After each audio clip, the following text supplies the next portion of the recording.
lame, but it's like he made it work. Not everybody can do that.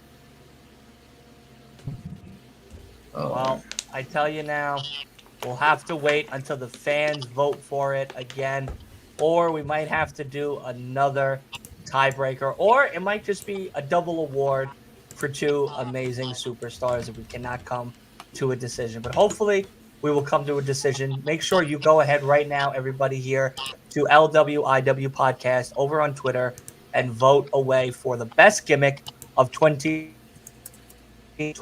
Pin it on to the top of the page so that way it's easy for everybody to find.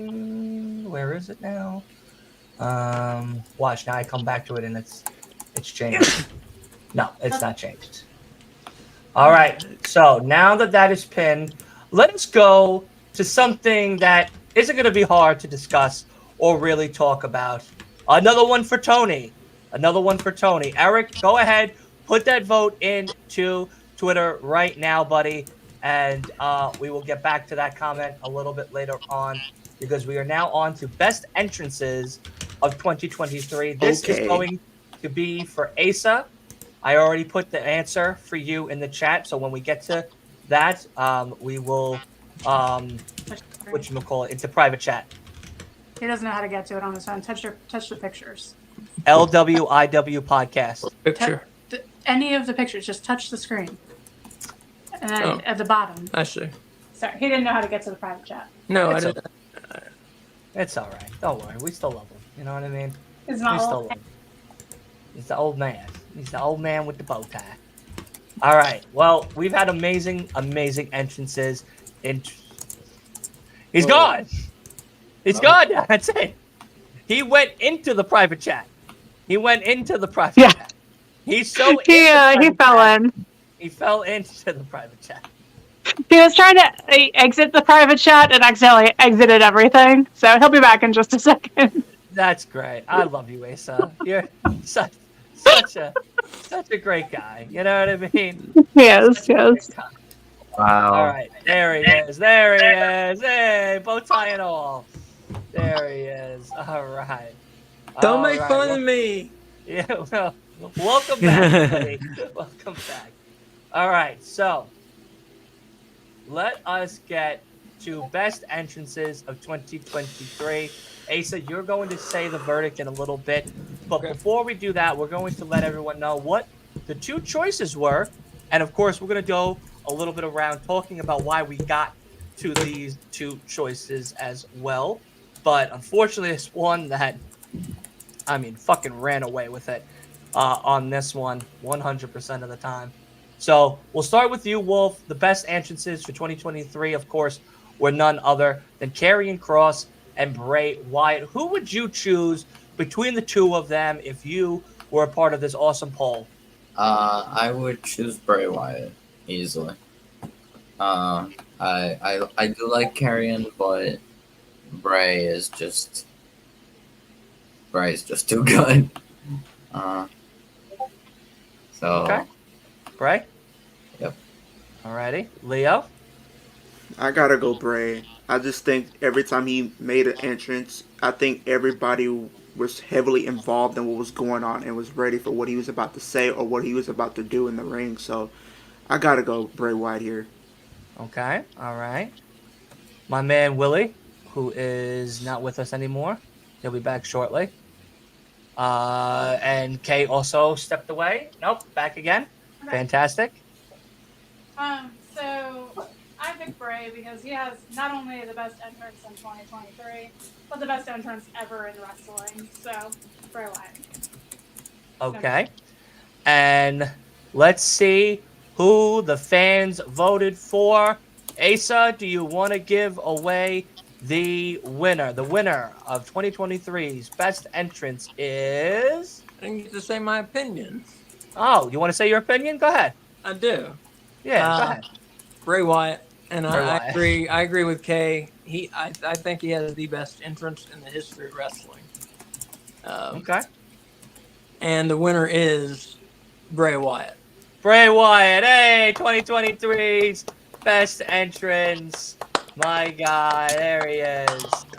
Congratulations, Bray. We love you. We miss you. We're so happy we got to do this one for you. Willie is back. Welcome back, Willie. Were you also picking Bray Wyatt for this choice? Oh, we lose him again? Oh, yeah, 100%. Out of the two choices, have to give it to Bray. Yeah, absolutely. Absolutely. Yeah, no, this was definitely, it was a hard one because there's been a lot of great entrances for WWE, but none other than Bray has won the best one for WWE. But now let's get to AEW's best entrance of 2023. And we'll go Wolf, the private chat will have the answer. And man, oh man, we have one to say for sure. Wolf will say, we'll get to you in a second. Don't be too shocked, baby. Don't be too shocked. I'll tell you that right now. All right? Yeah. Don't be too shocked. We'll start right. with you, Asa. Of course, the two choices that we decided upon for all the amazing people to vote upon is none other than House of Black and put them guns up, baby. It's the guns. Because those are the two choices for AEW's best entrances for 2023. Asa, who would you choose out of this one here? I like House of Black. They're spooky. They've got just an aura about them with the dark metal playing, and the way that they play the lights off the stadium walls and the crowd and all. And the lights will go off and they'll be in different positions and all that sort of thing. They've just got a certain aura about them, like a Bray Wyatt or like the Undertaker, that type of thing. That they've got an aura that they bring to the ring with them. Yeah. As part of their entrance. So yeah, House of Black. Okay. Leo? I'm with Asa on this one. I gotta go House of Black too because it's like the whole aura around them, like the whole presentation is everything. I think presentation is everything, and they definitely have the it factor. So I gotta go House of Black. Okay. We're gonna go K. Who do you got? House of Black or put the guns up, baby? I'm going to choose your friendly local Satanists and go with House of Black. Fair enough. Reasons. Fair enough. Wolf, give us your opinion, and then, of course, give us the goddamn winner when I say it, because, my God, baby, we got one. I wish Willie was here to sing the song with me, but go ahead, give your choice before we reveal the answer. I am surprisingly picking the Guns because they had a really good entrance. The presentation was great, and while I love House of Black, it's just like it's weird because I think we've had a discussion of like we were specifically talking about like All In entrance, and while I did kind of like the tribute to Bray they did at All In, the gear kind of threw me off because they were dressed in all white. I'm like, they became House of White now. But the Guns was definitely surprising, and they definitely had that really good presentation. So while I do like the House of Black, I will pick personally the Guns, and the winner is Many men wish death upon me, Lord, am I wrong and I can't see. Oh my God, we really got a damn winner on this one. I was there when they did this entrance for Many Men over there at the UBS Arena in Long Island, New York. It was so amazing to watch that. The Guns are your winners of Best Entrance of 2023. How do we feel? Spitting water. Spitting water. Spitting fucking water. Yeah. It looks so cool when they do it, though. Yeah, oh, man. Many men wish death upon me. Blood in my dog, and I can't see. Yo, come on, man. There we go. Right, exactly. What is that? Is that? It's 50 Cent. Many Men. Okay. Many Men. 50 Cent. Many Men. I'm trying to be what I'm destined to be. It Oh, sounds come familiar. on, man. Come on. How do we not give it to them? That's the question. How do we not give it to Spit and Water to be the goddamn people to win that one right there? But let's get on to the next one, which of course is best gear of 2023. And there's been a lot of awesome gear that we have seen from both the men and women over on WWE. But Leo, the answer in the private chat, do not say it until I get to you and everything. But yeah, so let's talk about, of course, the gear itself. WWE has had a lot of fun gear throughout the year, men and women. Santos, Selena Vega, of course, the Judgment Day, Bray Wyatt, and so many more have had some awesome gear attire. So let's go around quickly and kind of give our personal favorites out of the two, which was Seth freaking Rollins and Selena Vega as your choices to be the best gear of 2023. Kay, we'll start with you. Who are you choosing out of that group?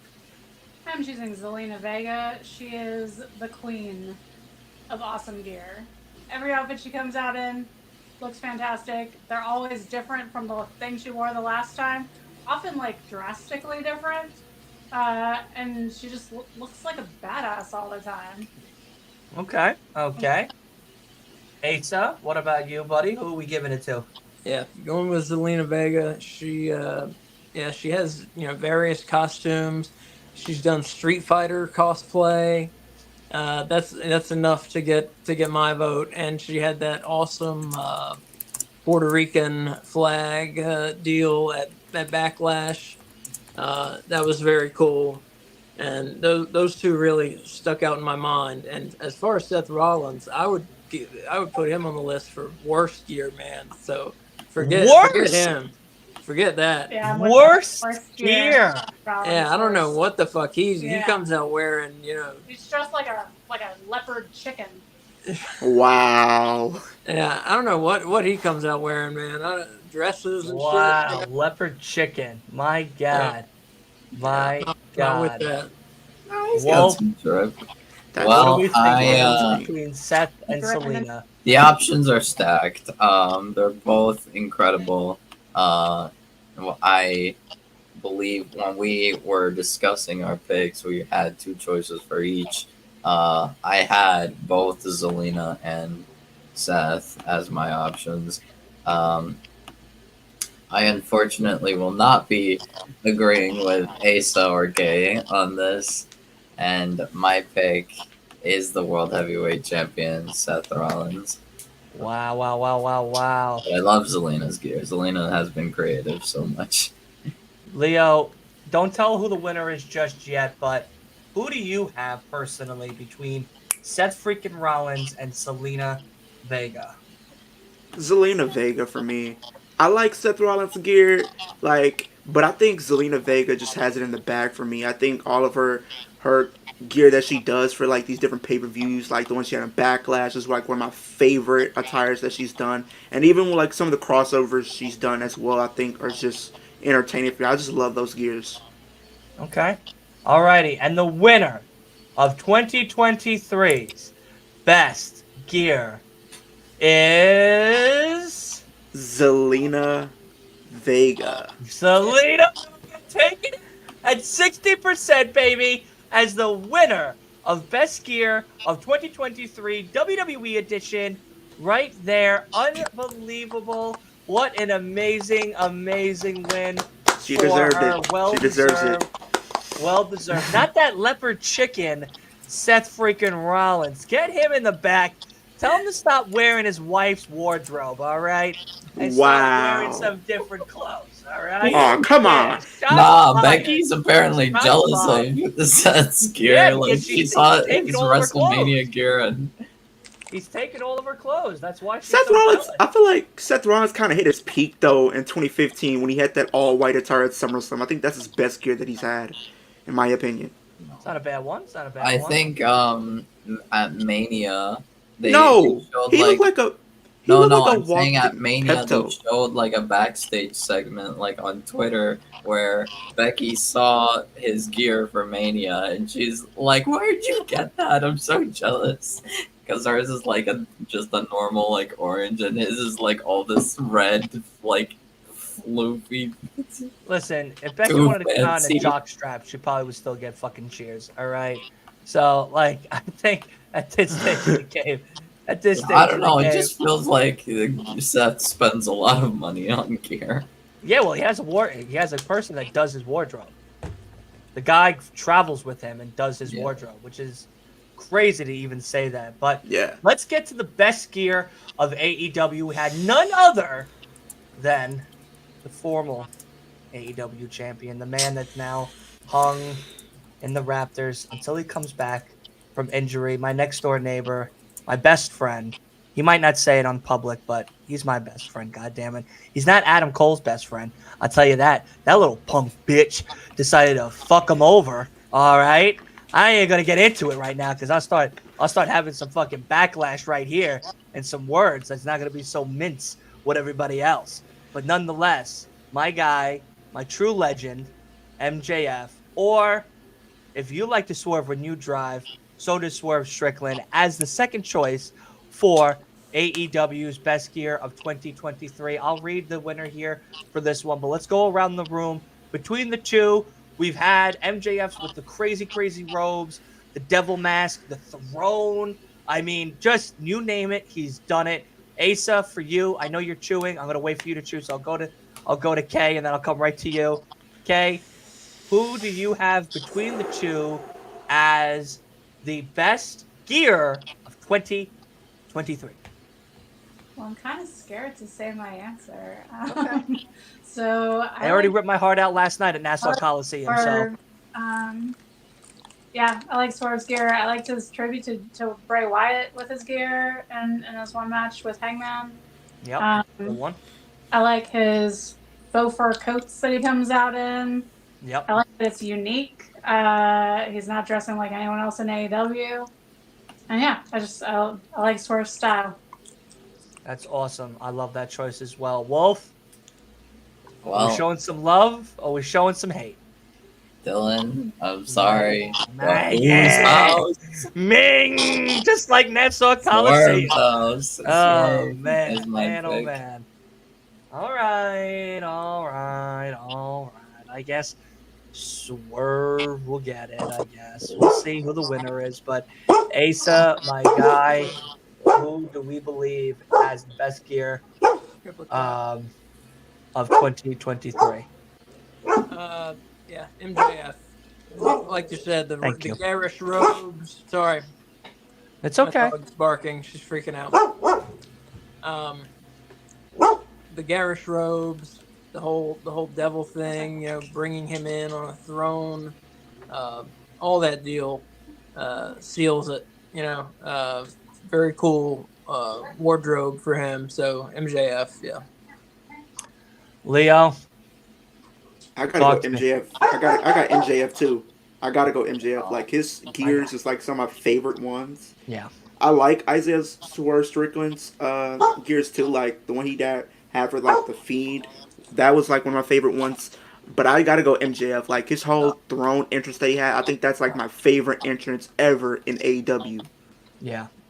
Yeah. Well, I wish the internet thought the same way because none other than Mr. Swerve When You Drive has won Best Gear of 2023. And look, it's not that by far, it's not by much. It's only 20%, you know, for the topic. But I'll tell you now,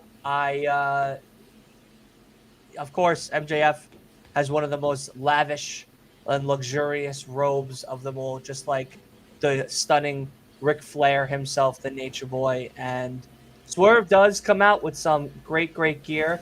But I think a part of his gear that we're all missing is Prince Nana. Because when you see Swerve, you don't just see Swerve.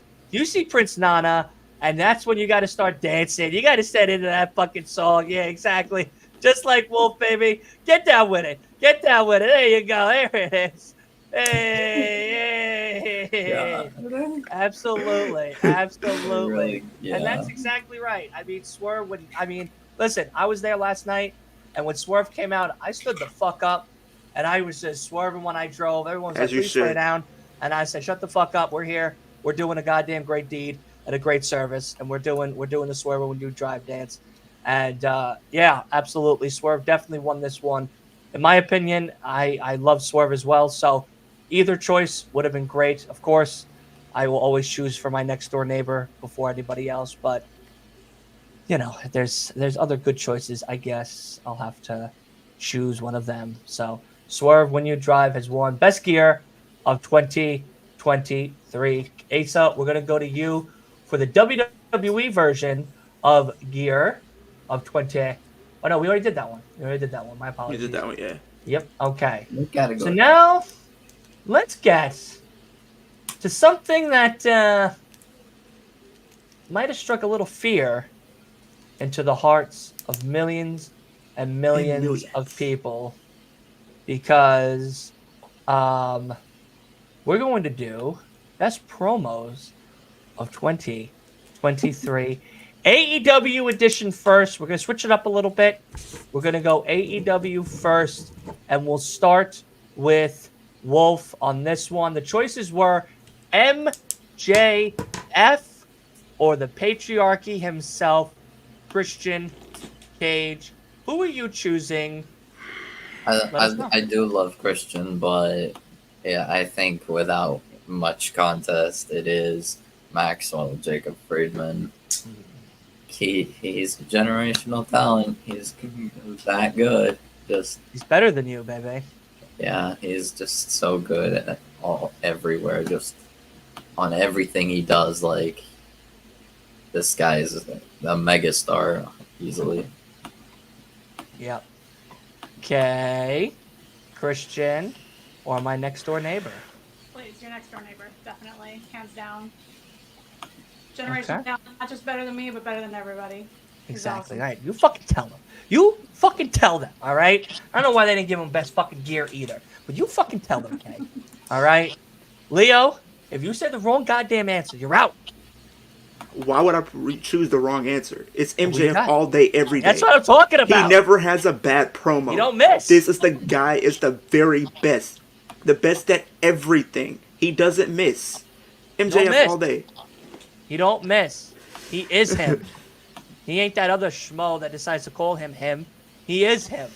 All right, Exactly. Wolf? Carmelo Hayes stole that gimmick from MJF. He is him. All right? He did. Damn it. He is him. And Asa, who do you have? And then we'll announce the winner. Yeah, I pick MJF. I mean, like everyone else says, he's always great. He can do a heel, he can do a face, he can do a heel and a face in the same sentence sometimes. You know. Yeah.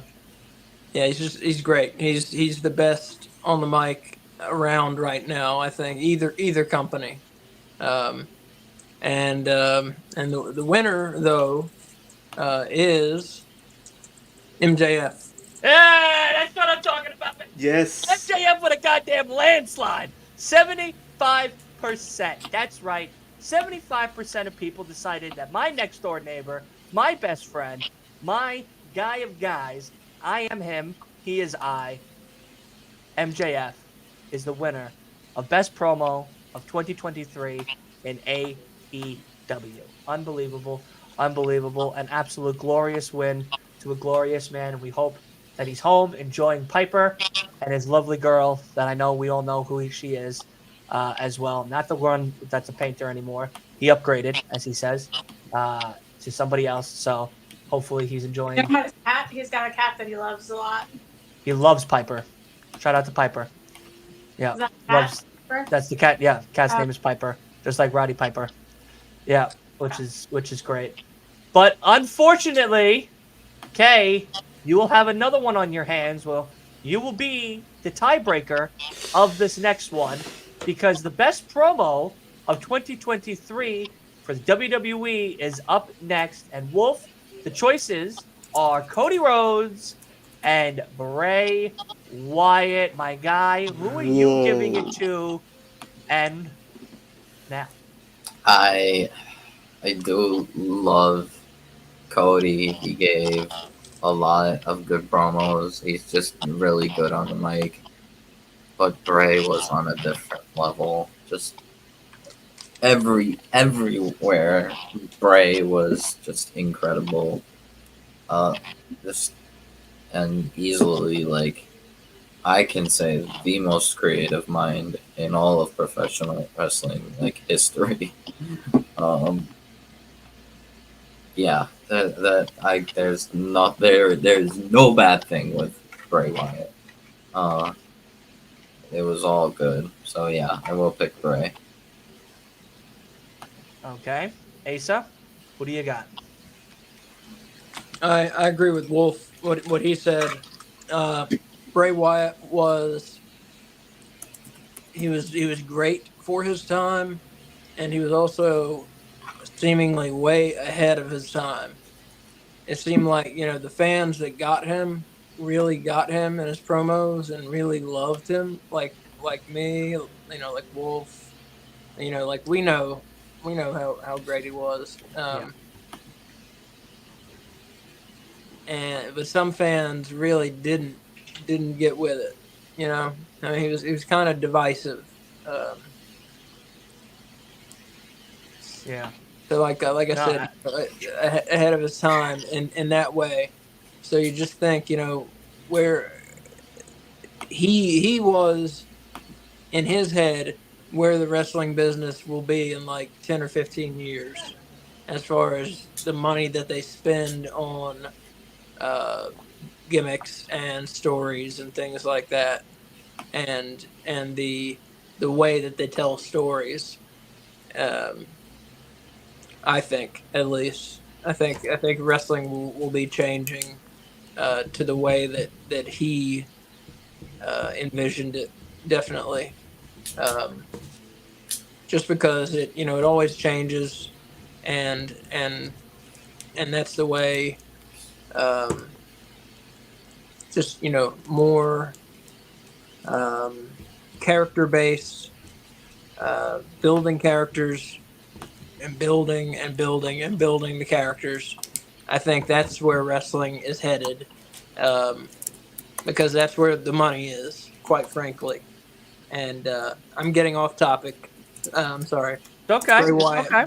Bray Wyatt was fantastic, though, and like I said, just way ahead of his time. Very talented, and deserves a lot of awards, especially this one. So Cody Rhodes. Bray Wyatt. Oh, okay. I thought maybe you were saying Cody Rhodes with all of that. Leo, who do you got out of these two, buddy? I gotta go Bray. I think his just ability to storytell which is unmatched. I feel like every time I seen a Bray Wyatt promo, I always felt something because I felt like he was really just being genuine and just being himself. And everything he did, he made every character and iteration that we've seen over his entire career something to watch, something to get invested in. What if it was the Swamp gimmick, or like the Wyatt family, where it was the Fiend, or even his gimmick before his unfortunate passing. He put everything into every gimmick that he's had, and I think everything he just did was just unmatched in my opinion. So I gotta go Bray Wyatt. No, it's a good pick. It's a good pick. But Kay, who do you have? And then of course, we know already that it is a tie between Bray and Cody, but who do you have if you were to pick? Well, I have the same person everyone else has. I have Bray Wyatt for the same reasons. I mean, Cody is a great promo. Nothing against Cody, but Bray was in a league of his own. Yeah. So Bray. Yeah, and I think yeah, I know that it's a tie, and the last one was a tie between Tony and everybody else, and we'll let the fans decide that one because that's a little more of a fun one. But I feel like here I see a bunch of the names already in the chat saying Bray as well, so we're going to give this one to Bray Wyatt. Undeniably, for sure, Bray Wyatt. His promo skills were, like Asa said, ahead of his time, and that is hopefully what the wrestling industry will be this year going into 2025 and beyond. So that way we see that growth of pure character building and character development and everything, because he definitely was in a league of his own. There was nobody that could touch him on the mic, for sure, when it came to promos. But Cody had some great ones, of course, some memes that came with it. The Squidward walk of 2023 was iconic, and it's still iconic. If you see Squidward walk, you think Cody Rhodes now. You don't even think Squidward anymore. He's outshined the octopus down below. But yeah, Bray Wyatt will win 2023's best promo for AEW. Let's give it up for Bray Wyatt, everybody. There we go. There we go. All right. Now, on to another fun award, as us here at the Last Week of Wrestling podcast do each and every week. Let us go, because we've done a bunch already, which is we're flying pretty steady right now. How many has Bray won? Is that 2? Bray has won 2.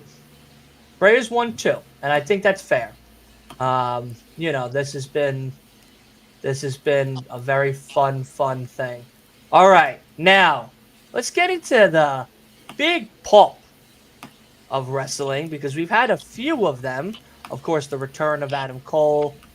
That man-child Phil decided to step his greasy claws into WWE again.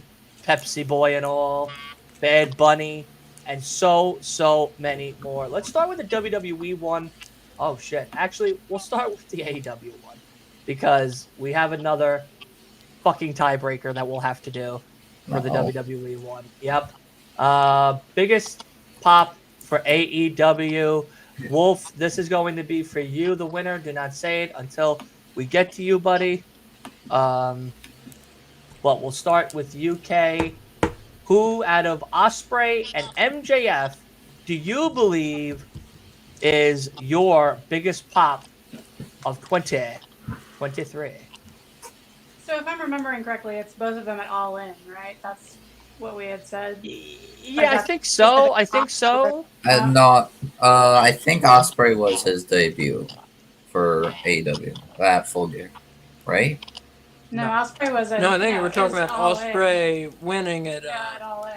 at All In. 'Cause he was in Oh. front of 80,000 of his countrymen. Oh, Osprey, because he was in front of 80,000 of his countrymen. oh yeah. So, You're right. that's like as loud a pop as you can get. Yeah, I forgot. That. Yeah, that's hard to top that. Yeah. So who do you got? So I got Will Ospreay because you can't top it. What do you mean? I thought it was MJF. No. Those 80,000 people there weren't for Will. They were for MJF. No. It was his countrymen. They were all there for him. Damn. Will Ospreay.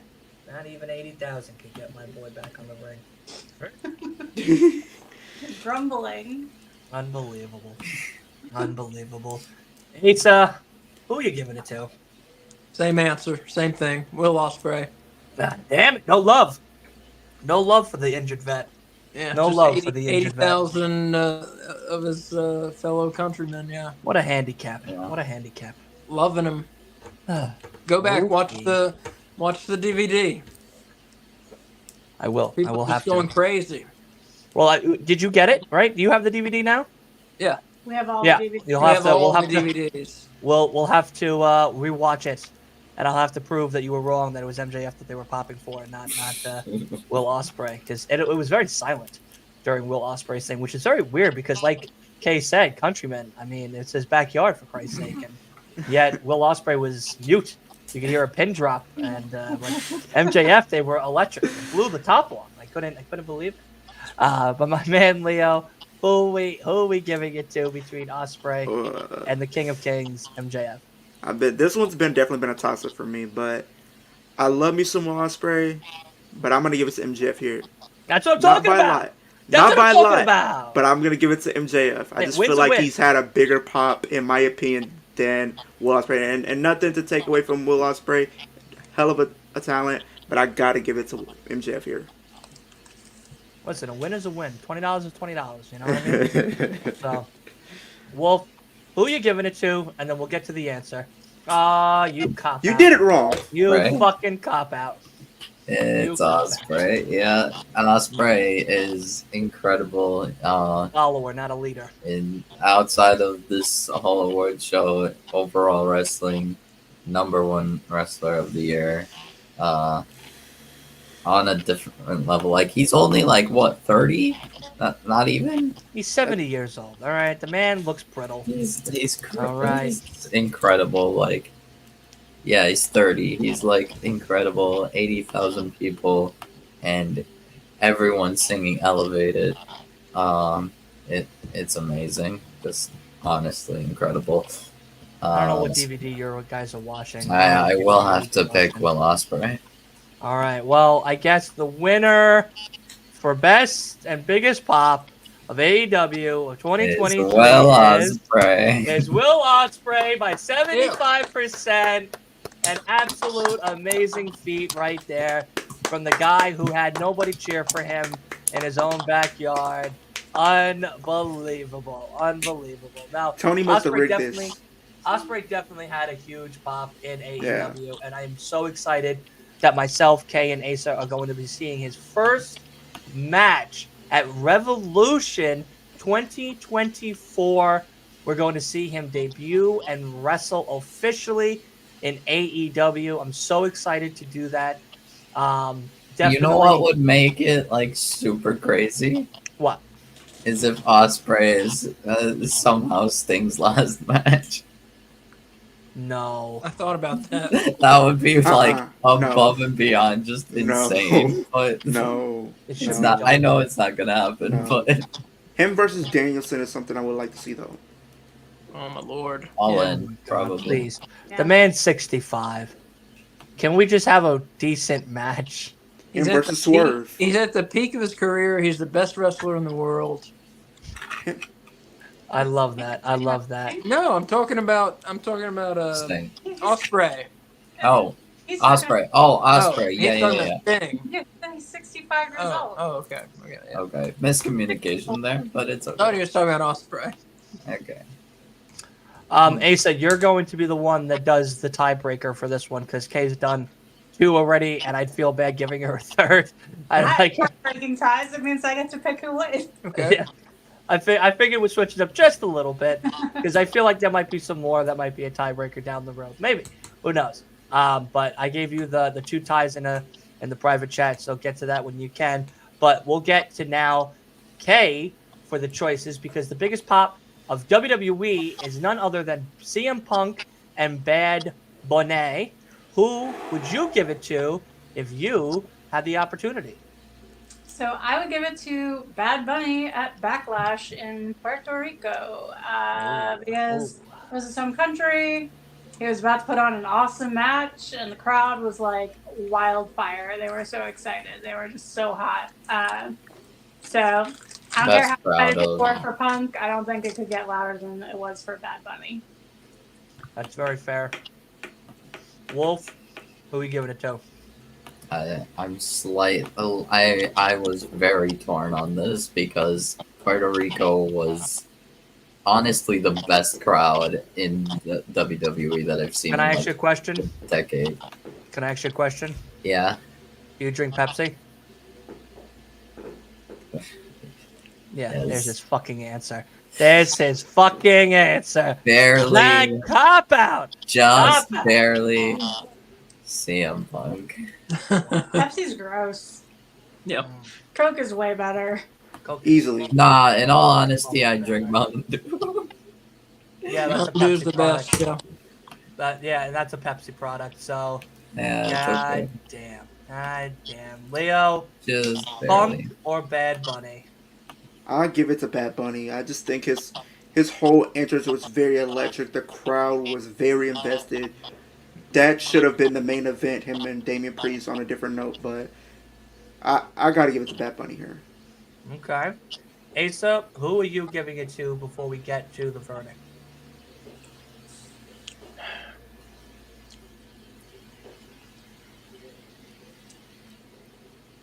I gotta go with Bad Bunny at Backlash. Yeah, that crowd was crazy for him. Yeah.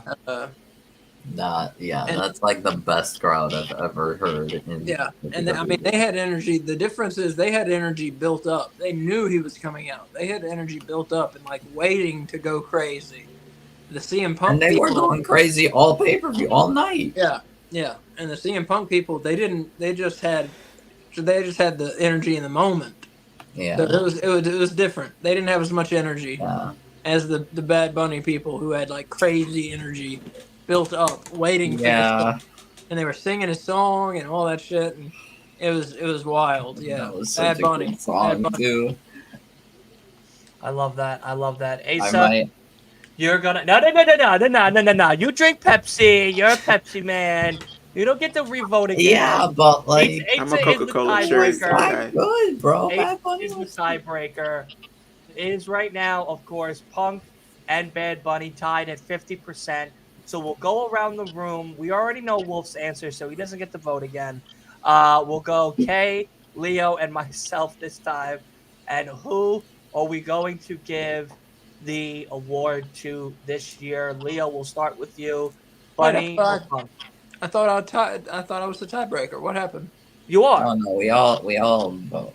And then Bad you- Bunny. Just vote. I gotta give it to Bad Bunny. Bad Bunny Wait, for hold sure. on, hold on. No, I think I just fucked up. Yeah, Uh-oh. sorry. No. Sorry, I was wrong. You are the tiebreaker, Asa. Who are you giving the award to? Yeah, Bad Bunny.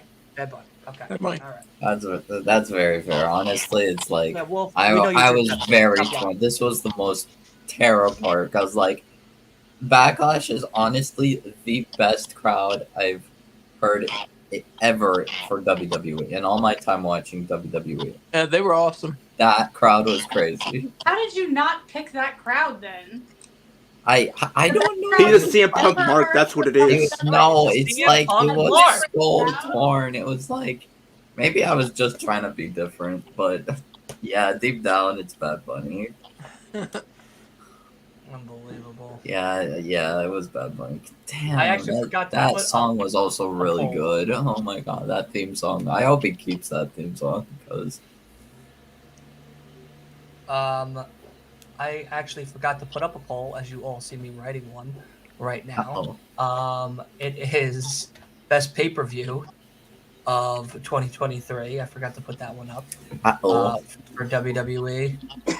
And our choices were what? Backlash, Backlash. Or Backlash and Mania 39 Night 1.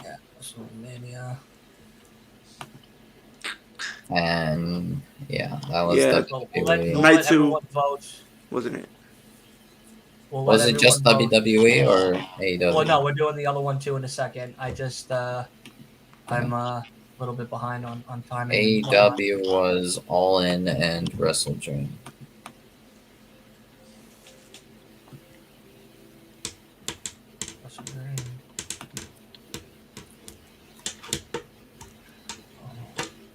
All right, so everybody right now, go ahead back over to LWIW podcast right now and go ahead and vote for your favorite best pay-per-view. And we'll get to that choice a little bit later on in the show because Dylan forgot to do his job and put in the thing. And let's get back to the fun ones, though, because we're going to end on the Tony Storm Roderick one in a moment. Oh, no, I did put it up already. All right, never mind. I'm an idiot. I already put it up. I did put it up. Oh. All right, never mind. I am a genius. I am the smartest man alive, as Billy Madison would say. So we'll go with Wolf here. Woo! This was a close one. This was a close one for sure. I'm just writing the answer for Wolf to read, not now, in a moment, over on the private chat. But let's get to Asa, who called the shots on the last one. Best pay-per-view WWE of 2023, WrestleMania Night 1 or Backlash. Who are you giving it to?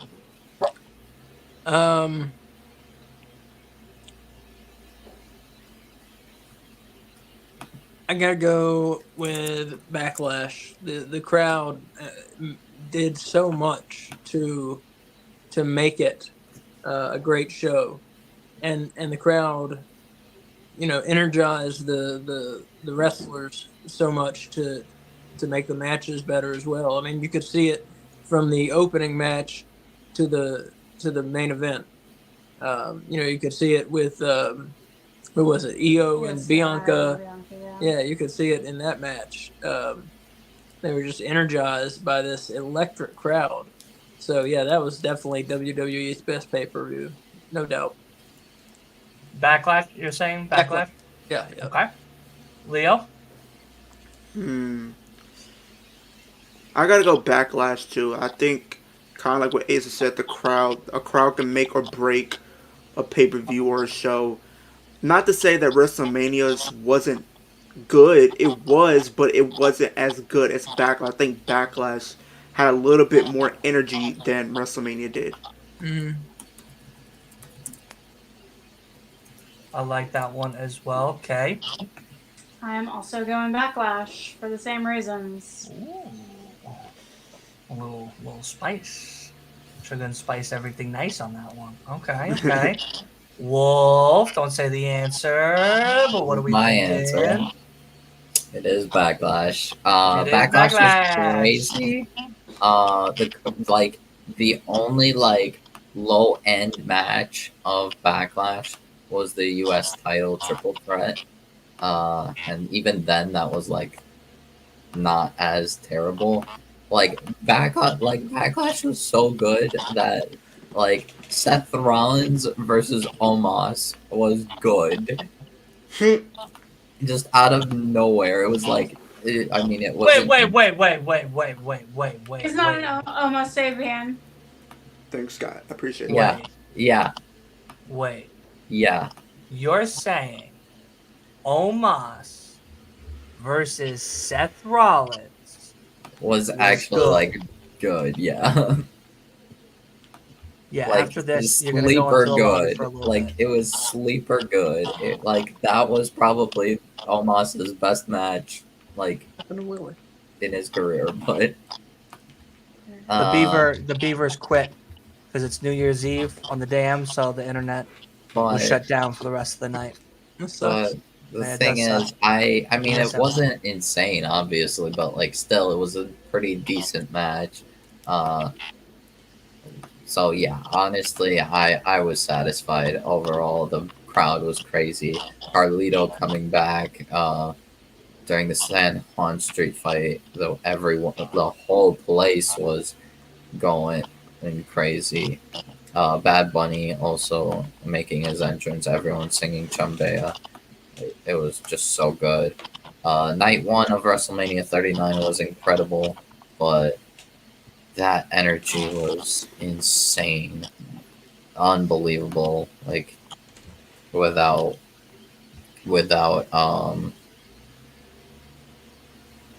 equal, honestly, that was the best crowding.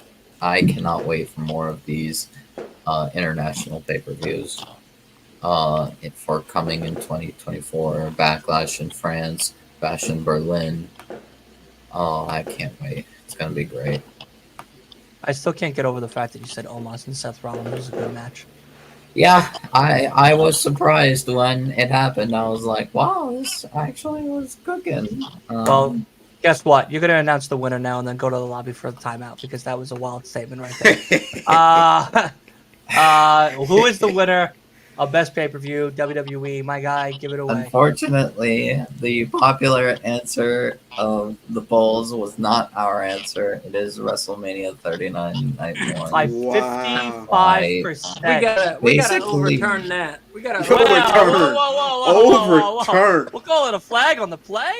Yes. Calling a flag on the play to the fans? Yes. Yeah, the The fans are fans, wrong on hold that on. one. Fans, wait a second. The fans are going to have to retaliate. Fans, if you're listening, if you're watching, we're calling a flag on the play. Ace is throwing his bow tie on the field. He's saying, wait a second. You would choose WrestleMania Night 1 over Backlash? I want to hear everybody here right now.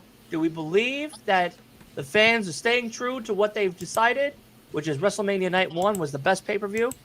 Or is it truly Backlash? We'll give everybody a little time and whatnot before we'll come down to the final verdict and either give the verdict to the fans or whatnot. But I mean, man, Ace is throwing the bow tie on the field. I said, why do we feel so strongly about this?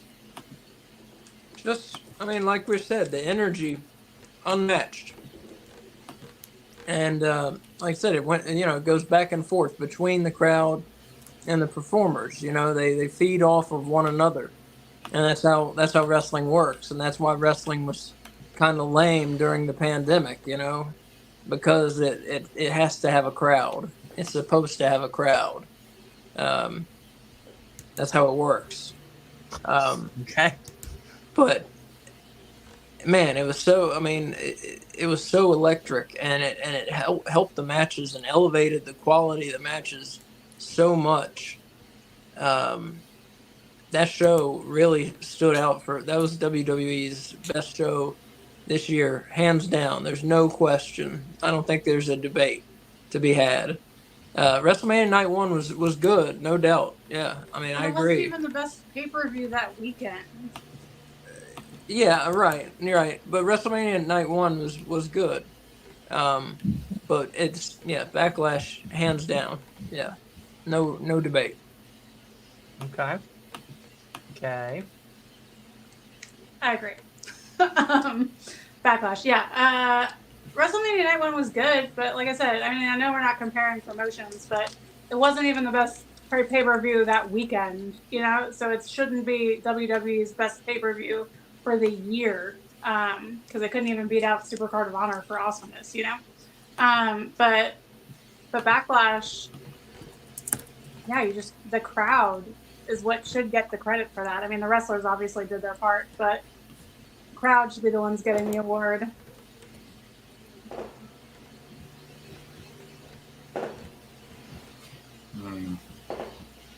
Wolf, I think it's your turn. Oh yeah. Yeah, pay attention. We're doing an award show, buddy. Sorry, I was kind of going through the pay-per-views. Are you looking at Julia Hart? I think it is Backlash, just barely. Like WrestleMania 39 was really good. We had really good matches, like Rhea Ripley versus Charlotte Flair, Dominic versus Ray, Kevin Owens and Sami Zayn versus the Usos. Those were incredible matches. Even Seth versus Logan Paul was good, but yeah, just Backlash was super, was basically like magical. But it was like really good. That crowd managed to elevate the lower end, in theory, matches on that card, like the Seth versus Omos. At first I wasn't impressed. I was actually not thinking I was gonna like it, but then I saw it. I was like, oh my god, this is actually good. And then even though it was a squash, I actually kind of slightly enjoyed Rhea versus Zelina. It was an obvious squash, but still, that crowd managed to elevate it to an actually nice match. Especially for a first defense. Yeah, I honestly, I did like WrestleMania 39 Night 1, but I gotta go with Backlash. Well, the polls aren't moving. I'll tell you that. Leo, what are we thinking? It's Backlash all day, every day. WrestleMania, it was okay. I just feel like a lot of the matches seemed predictable, and the crowd really wasn't into it as much as we thought it would be. And then you look at the entire WrestleMania weekend, right? Night 1 was good. I'll give it that. It wasn't the best, but it was watchable. And then Night 2, it only had the main event that people actually cared about, and that went to hit the fan real quick. So Backlash for me. Okay. Yeah, so The experts have spoken. Dylan, you're not giving us your opinion on things. Yeah. Is that intentional on your part, or are you just? yeah, well, because I'm the host, I don't want to. No, but you should still get. I don't want to sway people into Dylan's opinions of things. I think I do that throughout the whole entire year. But we're one interested. one one one day of the year you don't have to hear me talk about my opinions. I think it's fair. You know. No, I mean,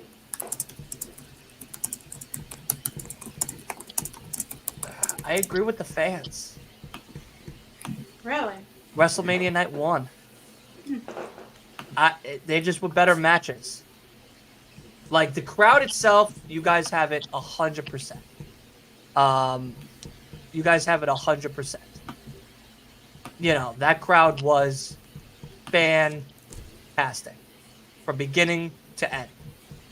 And it just got louder as each match went on. But match quality,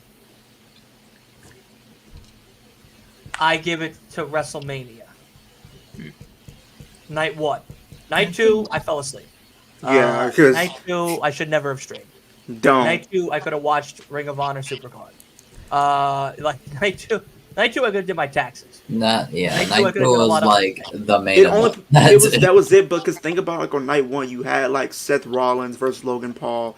You had Charlotte versus Rhea, which is literally like Rhea's best match since she's literally kind of been on main roster, in my opinion. And then you literally had closed the show with the tag team titles being defended on the main event. So I mean, those were some good matches. I think the only bad match that they had on night 1 was literally Austin Theory versus John Cena. And that wasn't because of the match. That was just a bad ending. Yeah, because Like, Austin Theory sucks. yeah. No. Oh, Yeah, it just they suck. Yeah, I'm giving it to the fans on this one. I'm gonna go with the WrestleMania Night 1. I'm sorry. I'm not on your team for this one. it's all right. This one I'll That's have all to right. We be still love you. on the opposing side. I'm sticking with the fans. And I will be going with WrestleMania Night 1. But Leo has the unfortunate job of being the tiebreaker for the next one because the pay-per-views for AEW are tied. Okay. Again. God damn it, Oh, they're tied boy. again. What is up with all these Wrestle ties? Dream and All In Leo. We'll give it to you when it's time to go. But we'll start Okay. with Asa. Can you pick up that bow tie for us real quick? Put it back on your beautiful body so that way you can tell us about who you think deserves best pay-per-view between Wrestle Dream and All In 2023.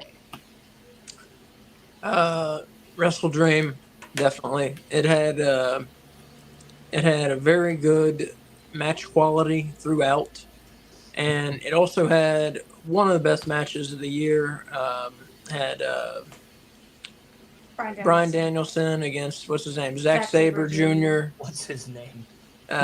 You know, I forget. I'm old. I forget things. But that was a fantastic technical match. One of the best technical wrestling matches I've ever seen.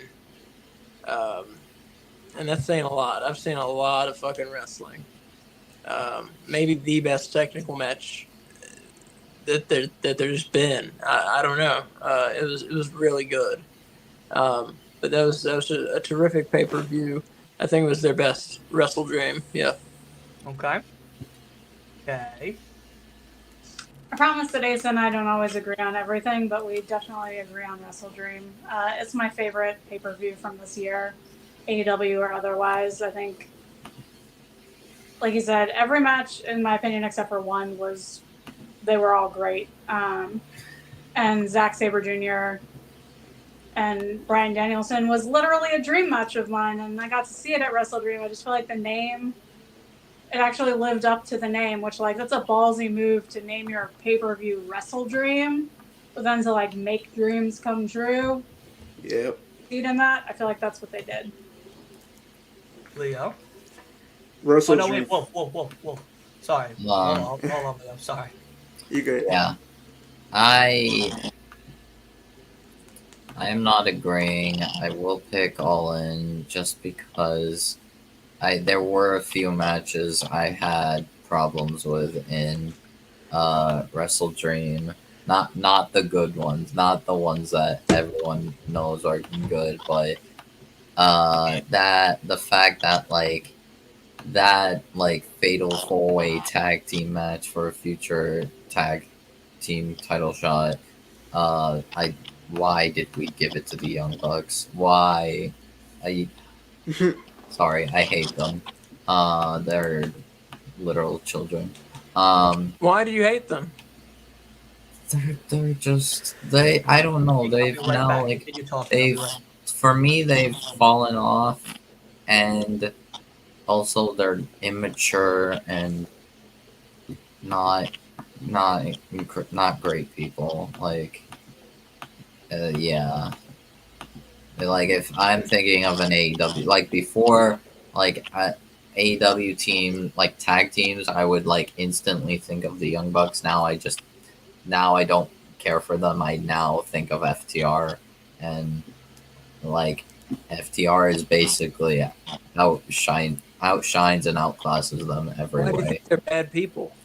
Uh, they're just immature and not like great. They're just I don't like their behavior. Just the way they've been acting toward it feels like they're not professional. Um, yeah, so I'd probably like if I was in the locker room with them, I'd probably like try to avoid them. Because I don't know, that's the impression I get from them. They are not like really. They don't seemingly understand like business like at all. They just Because Is they he book still talking themselves about the all Bucks? time? yeah. I don't know. They seem like a little bit of emotional wrecks. And children. Just I don't know. Maybe it's also because I don't. They don't act like EVPs, which I don't understand why they're still EVPs. And yeah, they've also fallen off like in the wrestling, in my opinion. So yeah. Also, the 6-man tag team match with the Don Callis family versus Chris Jericho and Golden Lovers, that was terrible. Why did we get like it? It like in theory it was supposed to be good, and then we like kind of just was dragging it out, and then we also like I very much disagreed with the result. The ending looked stupid, I think. I know it was Osprey, but like Osprey didn't seem to like be like the main contributor to the win. What are we talking Which about? maybe it was because to put someone like Takeshita over, but I don't know. I didn't like the fact that Don Callis family won, especially since Kenny Omega lost another pay-per-view. Who's your pick for Wrestle Dream? All or in. In? All in. Okay. Just All right. because I thought every match was good except like the women's world title match, because you know one of the 4 women included someone that does not know how to wrestle, and she became champion. Leo, what's your pick? Wrestle Dream. Wrestle Dream. Wrestle I feel Dream? like it was just a lot of different dream matches, like Zack Sabre Jr. versus Bryan Danielson. One of my favorite matches of the year. And it's crazy to think that that was my first time actually seeing Zack Sabre Jr. wrestle in an actual match. Like, I've heard of him before, like, and stuff like that, but that was my full match. My first time seeing a full match from Zack Sabre Jr., and I loved it. Wow. Same with me.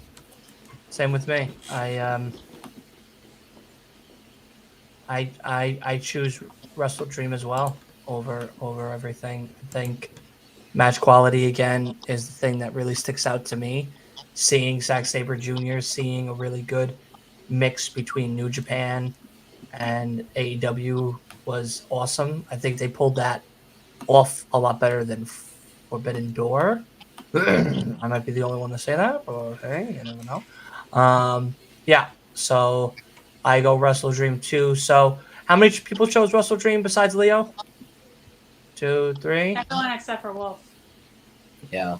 You fucking Pepsi. He's bro. just the. That's I why. don't You know. know, that's why you fucking honestly, drink Pepsi, bro. Like, Punk You drink versus Pepsi, Joe and was this is great, why. but like literally, like we had great matches all around. Like, we had a good showing for everyone. Oh, The don't Stadium be that Stampede fan. match. was Don't be that awesome. fan.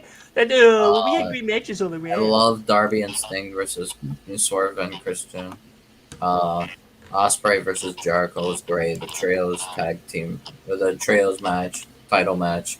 Uh, Even though I would have loved for House of Black to continue as trios champ, but I was happy for the Acclaim. And I would have then, of loved to have course, seen MJF win, but guess what? MJF It didn't versus fucking Adam happen. Cole was great. It didn't fucking happen. I so, can't yeah. hold the way home. Hi, right? Leo breaks the tie of the fans and us. Are you giving it to Wrestle Dream or are you giving it to Wolf's only pick, All In? I'm fair. I'm giving it to Wrestle Dream. I'm giving it to Wrestle Dream. Yeah, I'm sorry. Wolf, that's fair. stop drinking Pepsi. Get on that cocaine. All right? I'm a No, cherry okay, coke I'm guy. gonna be honest. It really was not because of just Punk and Joe. Like Punk and Joe was like, oh yeah, great, but everything else was see- also great. You Like, see that Luigi blanket and case thing? That's Luigi giving you the finger, going, how dare you pick? the only match All I In hated instead of of All Wrestle In Dream. was the women's world title 4-way because Soraya became champion like way too quick, and also she can't wrestle. So, You're preaching to the choir on that one. That is for sure. but yeah, just But Wrestle let's- Dream. I didn't like the execution for a few matches, and I just thought All So- In is more. We finally have a winner for the gimmick of 2023 AEW between Roderick Strong and Tony Storm. There's finally a winner, a winner, a winner. Who do we believe is the winner? I will start with you, Kay. Who do you believe is the winner? Who do I think should win, or who do I think they? Who do you think the fans finally voted upon? I think they voted on Roderick Strong. Okay, okay. Wolf. I think also Roddy. Okay. Asa. I think they picked Roderick Strong. Oh my god. Ming Leo. I'm gonna say Roderick, but at the same time, I wouldn't be surprised if they picked Tony. They fucking picked Tony by a landslide, Wow. baby. How dare you all go ahead on the damn bandwagon of Next Nice. Strong. Nice. 66%. They outbeat that broken neck cheating fuck that we call Roderick Strong over in the Devil Goon Squad. Unbelievable. I'm so happy they knew the right answer all along. It is none other than fucking Tony Storm, the fabulous, timeless Tony Storm. But now, let's get into some things that are a little bit more serious. A lot of others have been doing throughout the community of wrestling. We're going to go to best male superstar of WWE. Asa, this will be for you to pick the winner, to say the winner, because there is a winner. And we'll show the winner in a little bit. So we'll start back with Kay. Kay, between Gunther or Seth freaking Rollins, who are you picking for best male superstar WWE? I'm picking Gunther because I don't like Seth Rollins. So She's a Seth easy Rollins. for me. She does Okay. not like. Well, yeah, a leopard chicken is what she He's a called him. leopard So chicken. He's a fake CM Punk. So make CM Punk. Ooh. Ooh, shots fired. Shots fucking Yeah. fired. Shots fired. Whoa. Yeah, I mean, I think my pick is a little obvious. Gunther. Gunther has elevated the IC title to beyond anything. Like, wow, just an incredible athlete, incredible. God, I need more Gunther. Leo? I gotta go Gunther. Like, his matches this entire year have been must watch. Everybody that's literally faced Gunther, he made them look like $1 million even in defeat. Even people we couldn't even take serious that even had a chance of winning, like Mustafa Ali, just because he's been booked. And then The Miz, gave Miz the best match he's had in his entire WWE career since 2016. It's Gunther. Okay. Asa, who do you have? And then you can reveal the winner. Well, I picked Seth Rollins. I think he's wow. had a terrific year. As he's not one of my favorites particularly, but he's had a terrific year as world heavyweight champion. Legitimizing that belt, and he's been defending it pretty regularly, and against different opponents. And just had a terrific year. And a lot of athleticism going into those defenses. He's won his matches, in different ways, and used a lot of different moves in his arsenal. And he's just shown why WWE has put so much trust in him, and it really showed this year. So I picked Seth Rollins. But who is the winner? The winner is Gunther.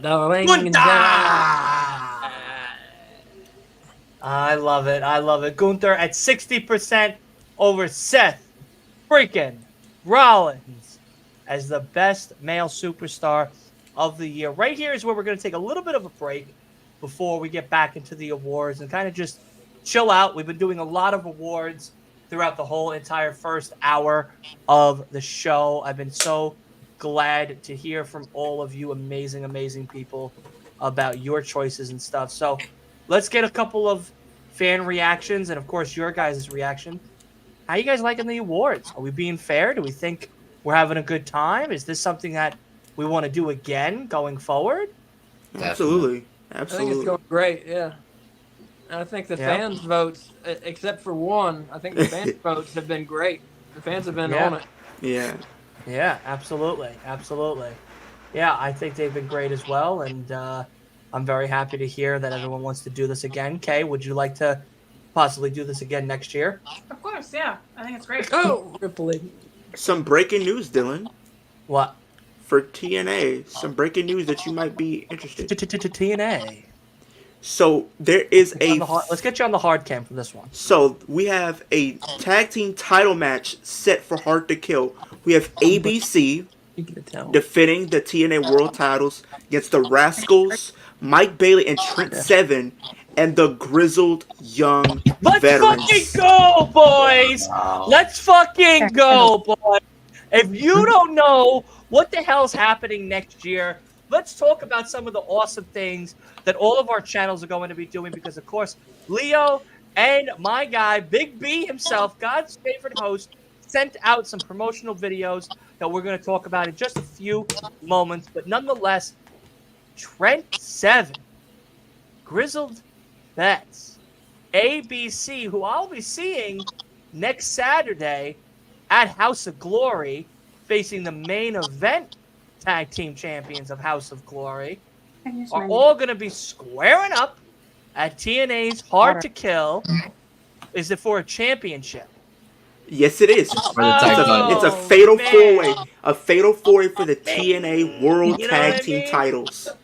So Trent Seven is going to be teaming up with Mike Bailey, and then we got the Grizzled Young Veterans. I'm excited. I'm excited for that match. Sounds awesome. Listen, this morning I was soft. Enzo soft. All right. All right. SAWFT.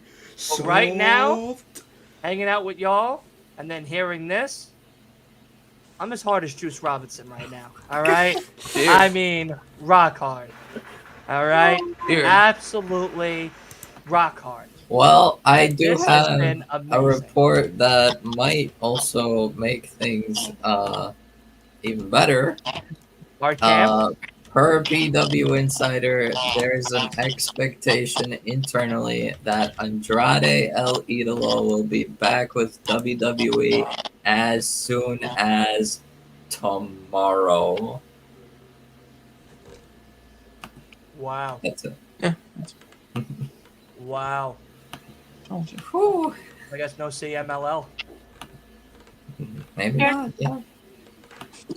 So I have a question. Yeah, go right ahead. This is Go. a little break. We're doing a little 5-10 minute break because we're going through these pretty fast. It's only 10:30, so So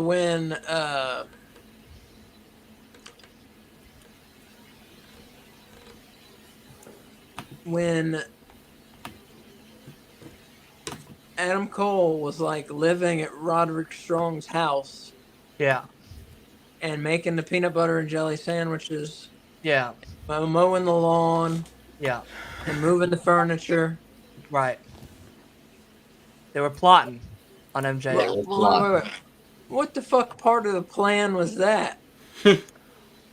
I don't know, but I could. Oh, you know what? This is a great time for me to talk about World's The End. bribery. And This my is what experience- Adam bribed him with.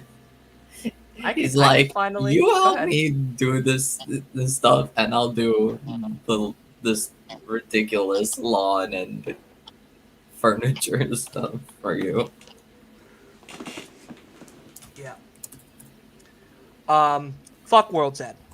Okay. Absolutely heartbroken. Yeah, I was. Devastated. So, I'll tell you about the experience I had at World's End. I'm gonna give myself the hard cam here. And oh god, that is an ugly image. All right. So, so yesterday I was at World's End. I can't do it with a hard cam. Yesterday I was at World's End for the pay-per-view, as you all know. I was all a part of your streams in some way or another, doing the little pop-ins and stuff, which was great. I watched some of that back today before I decided to fall asleep. And I loved the fact that my phone was so close to my face that all you saw was like my eyeballs and then my forehead and eyebrows, which was great. I think that was some great highlights of the show. But yeah, it was venue was packed out, sold out arena, sold out stadium. Okay, and the merch didn't have one thing for the women's division. Nothing for Tony Storm, nothing for Chris Statlander, nothing for Willow, nothing for Julia Hart, nothing for Abaddon, nothing. Samoa Joe merch, MJF merch, AEW merch. No figures, no belts, no beanies, no snapbacks, no nothing in the women's division, which I have a huge complaint about because that's some bullshit, especially for Willow and Chris. They're both from Long Island, for Christ's sake. And you didn't give them nothing? Like, not even a t-shirt? Is pathetic. That's pathetic. Like, you could have made a t-shirt for Chris Statlander and Willow. You could have had Willow and Chris Statlander on the same fucking shirt, facing off against one another, instead of having nothing for them, which I thought was really, really ridiculous. But the stadium ran out of food by like 9 o'clock. No chicken fingers, no glizzies, no sausage, no hamburgers, no French fries, no candy. glizzy? no It's a shit. glizzy. Oh, it's a hot It's a- dog. It's it's a hot slang. dog. It's slang term for hot dog. Yeah, Oh, okay. It's a New York thing. The We call glizzies it are that now down here, called too. hot dogs. we call them glizzies. Like, Yeah, it's because you're also from New York. Same with the chopped cheese. So that's why New York's better. I don't know what to tell you. So yeah, no glizzies, no hot dogs, no hamburgers, no chicken burgers, no nothing, no nothing. And yes, it is also a reference to a gun as well, but we now reference it as a hot dog. Yeah. So anyway, whatchamacallit? Yeah, we had no food, no water, no Gatorade, no soda, no alcohol, nothing. They ran out of everything and you at the Coliseum. Wait, they 9:30 ran you out said? of the alcohol? By 9 Did o'clock. they do By it? 9 o'clock, everything was ran out. Nothing. There was nothing. nah, Absolutely nothing. Like absolutely nothing. Nah, And- I can't go to an event like that. I'm sorry. But because like when we went, it looked like there was so much food, Right. and by 9 o'clock, By the Tony Storm match, done. Empty. Wow. Yeah, bro. That's kind of wild. That's Empty. wild. So between That's no wild. women's merch and no nothing, we just sat there like, wow, unbelievable. So as I went back to my seat, a little girl vomited all over the stairs and that I missed, and two Ew. moms went at each other, like fist fighting, Oh boy. which was wild.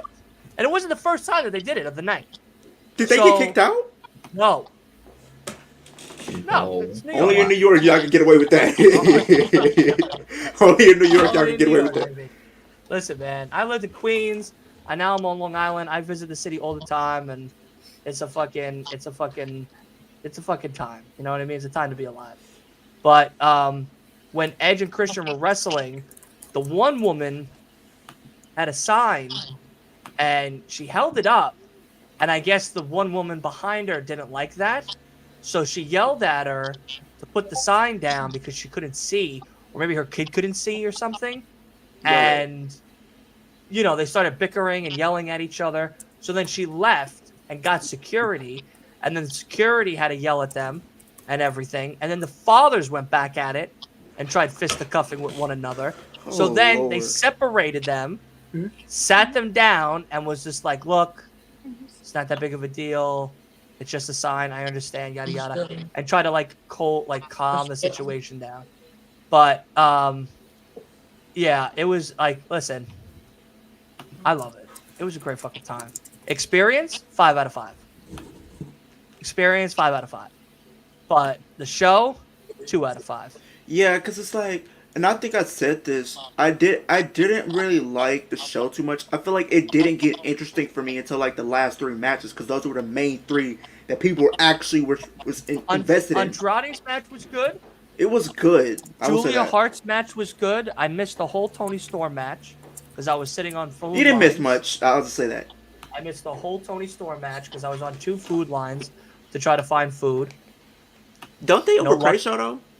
What? Don't they? I'm like, don't they be overpricing y'all for like your food and stuff? Chicken fingers was $7.50. You got 3 fingers for $7.50. Sodas Nah. were $3.25. Nah, that's ridiculous. That's ridiculous. Wacky. They no, like honestly, because like Candy was like $3. they charge us like $20 for like a burger and fries. Prudential, the special drinks, the special alcohol drinks. So they had the orange punch, Mm-hmm. they had the kangaroo kick, and then they had a Hawaiian Samoan or some shit like that. That sounds good. And I think the Samoan one was like red, which was cool because I had like fruit punch and like a couple different like liquors in there. So me and Sam split a kangaroo kick, and Sam's face was great. So it was like triple bean, limeade, lemonade, ginger ale, tequila, and like something else. So Sam was like, I want to try it. I said, all right, try it. So he tried it, and he was like, oh God, oh God, this is too much. And I'm like, well, it's called the kangaroo kick. And he goes, well, I feel like a fucking kangaroo just fucking kicked my back of my tonsils. And I'm like, all right. And then I tried it, and I was like, oh, this is actually pretty good. It's not that bad, you know. But I didn't finish it. I had Sam finish it, and Sam was great. He fucking was like, ugh, the whole fucking time trying to fucking finish it. Shit. I never had Dippin' Dots. I've never had Dippin' Dots before. So Sam got a container of cookies and cream Dippin' Dots. Love Dippin' Dots. And I was like, what are these things? And he was like, oh, it's ice cream. So I took like a huge spoonful. It's like, I'm not a big ice cream person. I'm not a big ice cream guy, like at all. So I took a spoonful because it looked good. And like, I put it in my mouth, and then I bit into it. And the brain freeze that I got immediately that wrapped around my head hurt so bad. so bad. I was like, what the fuck is this? It's like, dude, it's Dippin' Dots. You're supposed to just like savor it and enjoy it. And I'm like, it's ice cream. He goes, yeah, but like they're like frozen pellets. They look like rabbit shit. You know, like I'm like, what the fuck is this? So it was cool, but I will never eat that again. Happy New Year, Ninja Boy. Love you, buddy. Yeah, like just crazy.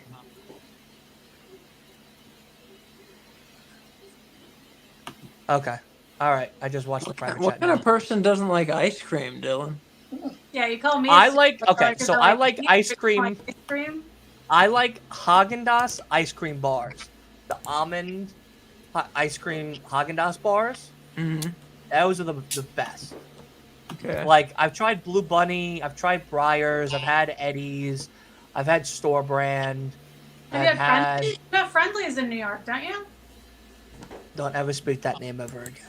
Friendlies? Friendlies is absolute dog shit. No. The Friendlies that I've been to has been absolute dog shit. Now, I don't know how it is for the rest of New York.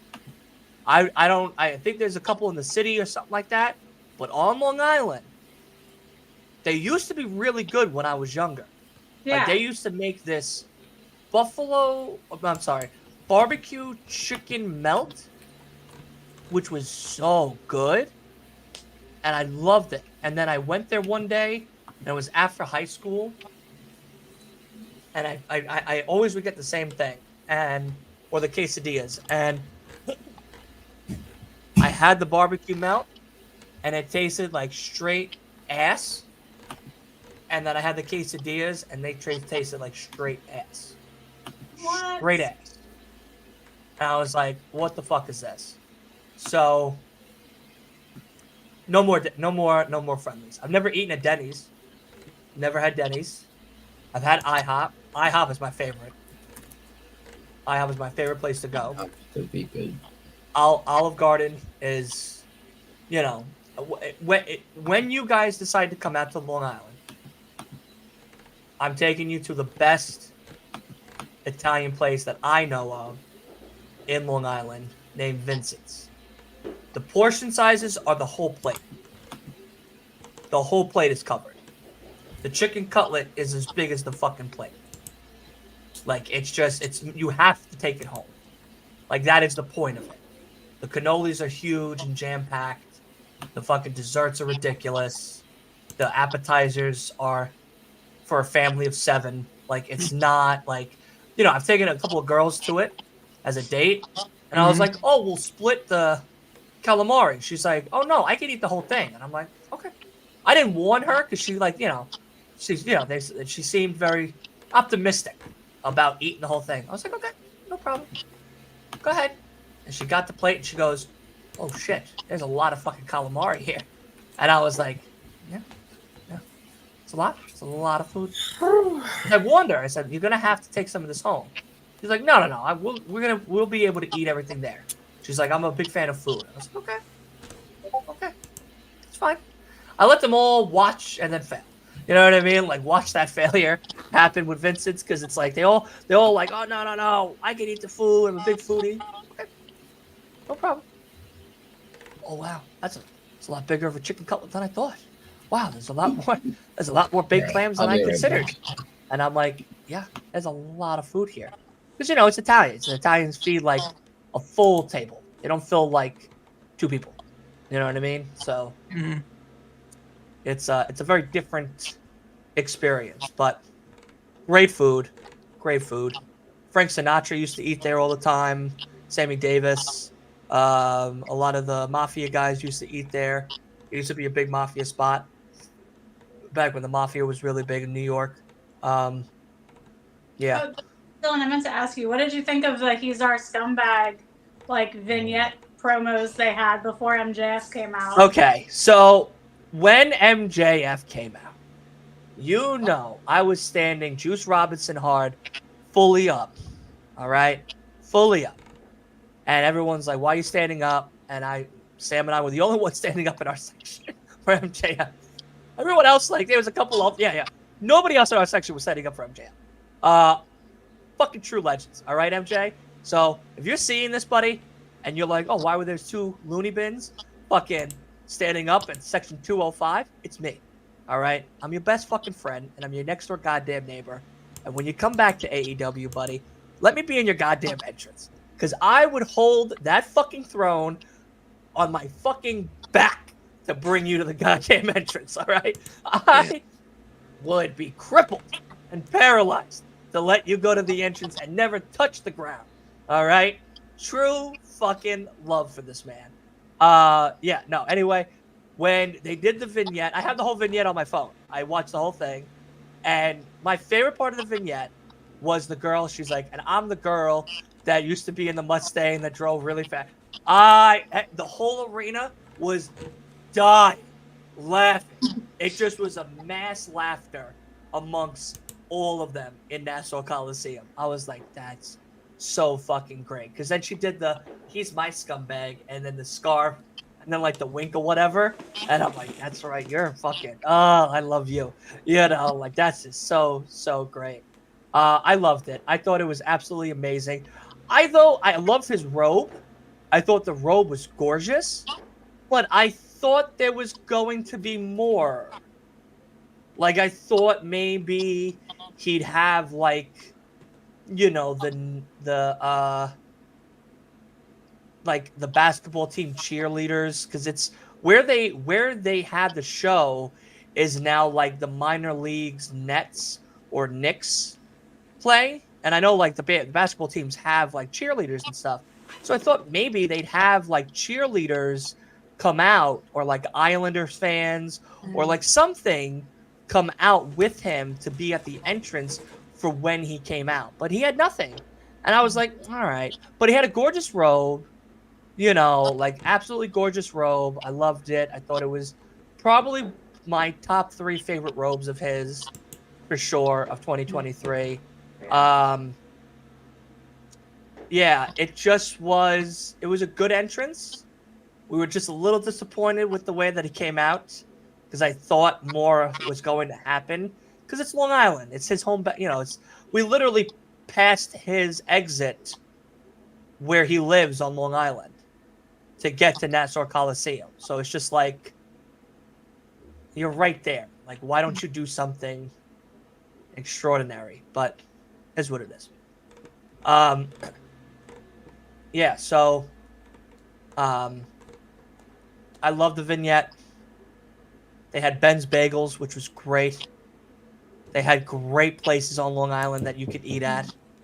I thought that was really special. And yeah, it was a great moment. But again, I always set my expectations way too high for shit. So, you know, I wasn't disappointed or anything. It just was, you know, like, all right. You know, is what it is. But it was a great show. You know, like, seeing MJF is always great. I never get disappointed seeing my king perform and stuff. So yeah, definitely something to rewatch again for sure in 2024. But it looks like he's re-signed from the way things ended, and maybe that Players Tribune I didn't read too carefully, because I know, you know, clearly he has a shoulder, an elbow, and the hip. So he has 3 big injuries. His shoulder he can't lift over his arm. His elbow is like stiff or something. And there's swelling in both those locations. And then his hip is all fucked up. I think the hip is the worst of the injuries. Like, the other 2 are bad. I think they're more like muscle swelling, more or less, than the hip. I think the hip might have been like not displaced or anything, but maybe like a fracture or something. That could have been like maybe a minor fracture, because the hip one seems to be the worst of the 3 injuries from what it's, you know, because like you could, if you watch him carefully, he does walk a little funnier now. You know, watching him back on the Hall of Fame thing, he kind of leaned on one side of his body walking forward to start him. And, we'll see. I hope he takes the time to heal. I hope that, we can have some lunches or something together so we could talk about 2024 and what we're going to do in 2024 together. But, I hope that his recovery is good. It's safe. It's a speedy recovery, but he gets all the time off that he needs to come back and be MJF 2024. So take till Double or Nothing, take till All In. It's fine. My question though is, I don't know how you guys feel about it or the fans, but now that this tournament is over and Joe's the champion and now Adam Cole is still injured and there's the Kingdom and Roddy. What are we going to do for going into March 3rd? Because we have 3 months when Dynamite comes back. A lot can happen. What? A lot can happen in 3 months, Yeah, that's true. They kind of reset everything. Yeah, we got 2 months. 2 months, yeah. It's the beginning of March. 2 months because it's the beginning of January to the beginning of Wednesday. Yeah. I consider it 3rd to 3rd. That's how I'm looking at it. So 3rd to 3rd is 2 months. 2 months. Okay. Yeah. I'm a wrestling fan, not a mathematician. You know what I mean? So I pick and choose my battles, unfortunately. Not the best of ways. But yeah, like I said, it'll hopefully it'll be a good recovery and maybe we see him at Revolution. I'll bring the scarf, I'll bring it. It's gonna hang in the Raptors for now. It's gonna hang right there. Y'all are gonna see it for a little bit. I'm not gonna be putting it on. I'll put on I'll bring an MJF shirt. I'll bring a button down. Maybe I'll dress up for Revolution if we don't do the Sting thing. But we'll see. We'll see. You never know. Yeah, I haven't heard any word about surgery for him. I haven't heard that word. Me neither. So I don't know. I don't know what's going to go on with him. Yeah, I'm not 100% sure either. Hopefully something good. Hopefully we get, like I said, a good recovery and everything, and we could get back to it quickly, so that way he can come back and do his thing. But before we get back to the show, I know Leo and Wolf are out right now, and we've kind of been bullshitting for a little bit. We're going to get right back into the awards in just a brief moment.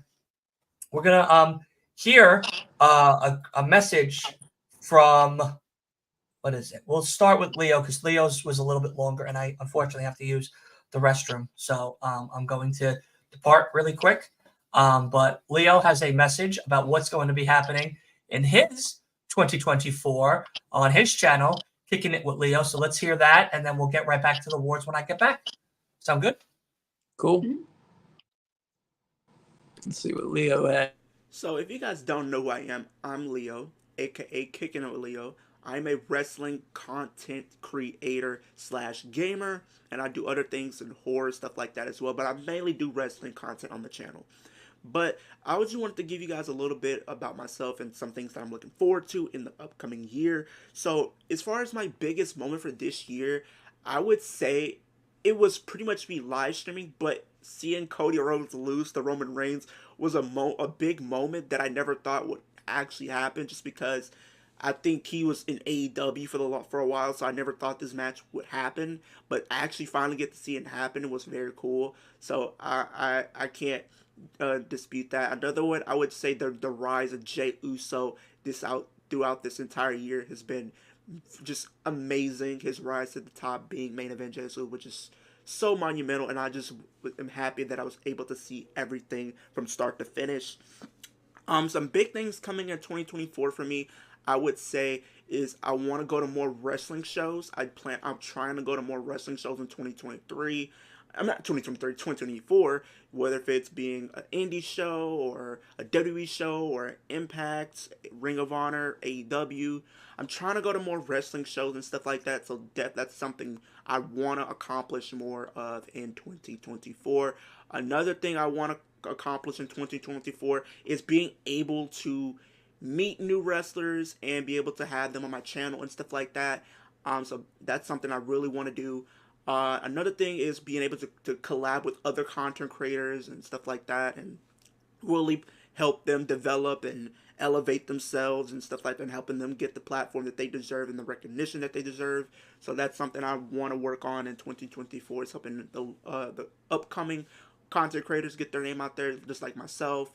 Another thing I would say for me is, simply that getting my name out there even more as far as being a content creator. Like, I think big about what I do. Like, I'm not a person that thinks small. I like to think big because it makes me want to work harder. And I think one of the goals that I set for myself next year, even though I'm at a little over 700 right now, I'm manifesting it now. I'm going to reach 10K subscribers by the end of the next year. I know it's not impossible. If you can put your mind to it, you can do anything you set your mind to. But I just want to put that out there. And my final thoughts for 2024 is just 2023, I would say, it's been an up and down year, but I've learned a lot as a content creator and just as a human being overall. So I'm just taking those lessons that I've learned this year and applying them to my life and bettering myself each and every day and stuff like that. So I just wanted to put that out there. I hope you guys enjoy it.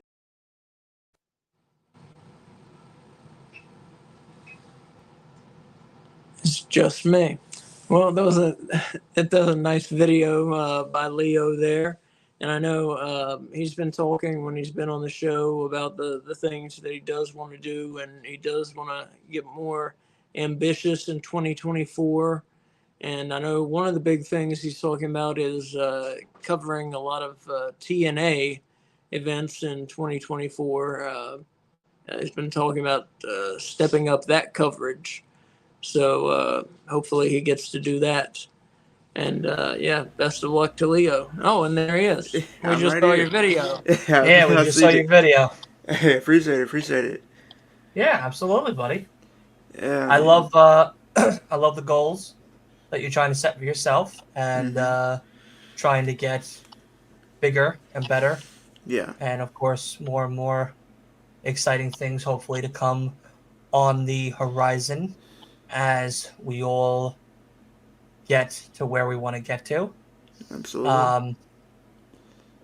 Yeah. Well, Kay, Asa, do you have any minor goals or big goals that you would like to try to get with your player with the heart cups that I absolutely love? Those are absolutely adorable. These Player are from our wedding, actually. Oh, wow. that's awesome. He's player 1, I'm player 2. Oh, that's funny. That's pretty Okay. dope. That is pretty really dope. dope. Yeah, That is really dope. the couple that games together stays together. That's what they say. That's true. That's very, very true. So what are some of your guys' goals for No Bones About Wrestling that you guys would like to share with all I'd like of to us? start getting some wrestlers on the show as guests. I haven't tried much this year. Tried very little. I tried with one or two guys. That's about it. But I'm gonna try more next year to get some independent guys on the show and talk about things. That's one of my goals. Obviously, get more interaction with fans going on. That's something we always want to do. Get more subscribers. Get those numbers up there, and just try to keep our shows fresh. I don't like things to seem routine. I want to constantly be reinventing the way that we cover AEW mostly. I want to constantly be reinventing the way that we cover AEW to keep it interesting for us to do and to keep it interesting for the fans who watch it.